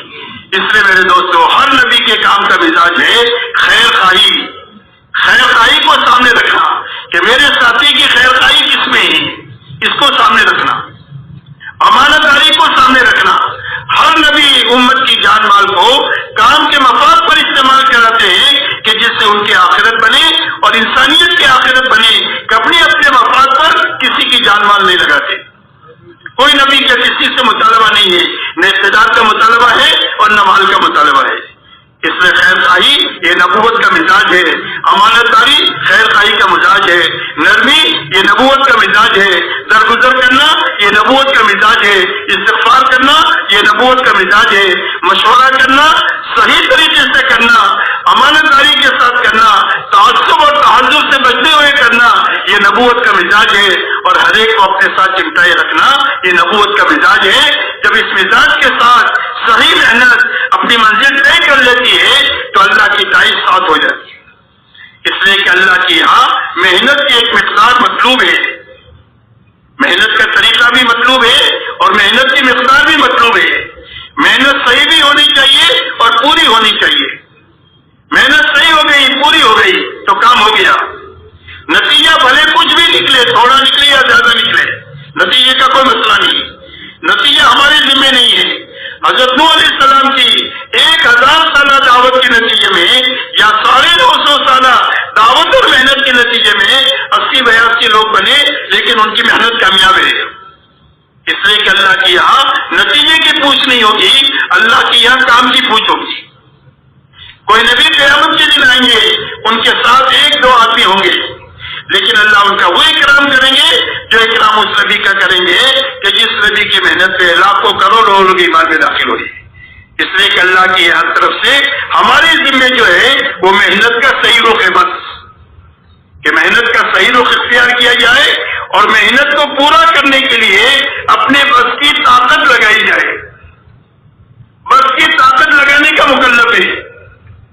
اللہ تعالیٰ کسی کو اس کی طاقت سے زیادہ کا مکلف نہیں بناتے۔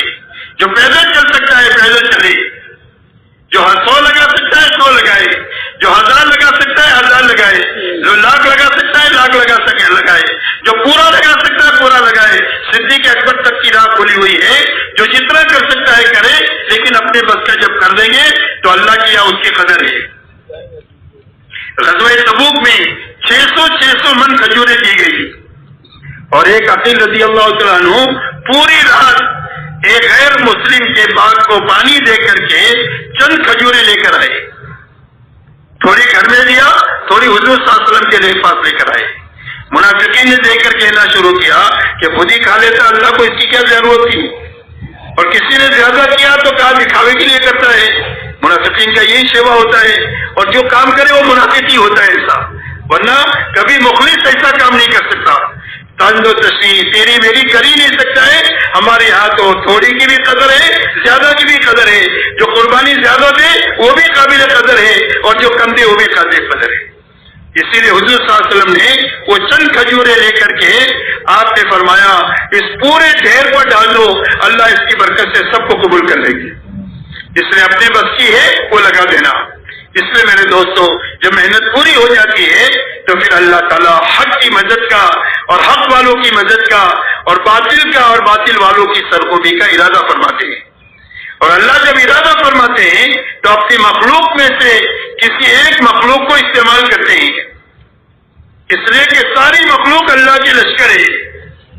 وما یعلم جنود ربک الا ہو، کہ سارے اللہ کے لشکروں کو اللہ کے سوا کوئی نہیں جانتا کہ اللہ کسی کی تائید کریں گے تو کیسے کریں گے، اور اللہ کسی کی پکڑ کریں گے تو کس کی پکڑ کریں گے، اللہ کے سوا کوئی نہیں جانتا۔ اسی لیے اللہ تعالیٰ نے پوری دنیا کی اور ان کی تمام طاقتوں کے مالکوں کی اور پوری دنیا کی ساری مادیت کی اللہ تعالیٰ نے پول یہ کہہ کر کھولا ہے کہ پوری دنیا کی ساری جتنی مادیت ہے اللہ کی نگاہ میں یہ فرمایا کہ اگر یہ مچھر کے پر کے برابر بھی ہوتا تو ہم کسی بے ایمان کو ایک گھونٹ پانی نہیں پلاتے۔ پوری دنیا کی مادیت جس شکل میں بھی ہے اللہ کی نگاہ میں اس کی حیثیت ایک مچھر کے پر کے برابر بھی نہیں ہے۔ اور اللہ تعالیٰ نے پوری انسانیت اور ان کے تمام تر وسائل اور ان کی طاقتوں کا پول اس طریقے سے کھولا ہے کہ مثل الذین اتخذوا من دون اللہ اولیاء کمثل العنکبوت اتخذت بیتا وان اوہن البیوت لبیت العنکبوت۔ اللہ جل شانہ فرماتے ہیں ان لوگوں کی مثال کہ جنہوں نے اللہ کے علاوہ کو اپنا دوست بنایا، اپنا مشکل کشا سمجھا، اپنا حاجت روا سمجھا، اپنے مسائل کے حل ہونے کا یقین ان اسباب اور وسائل کے ساتھ جوڑا۔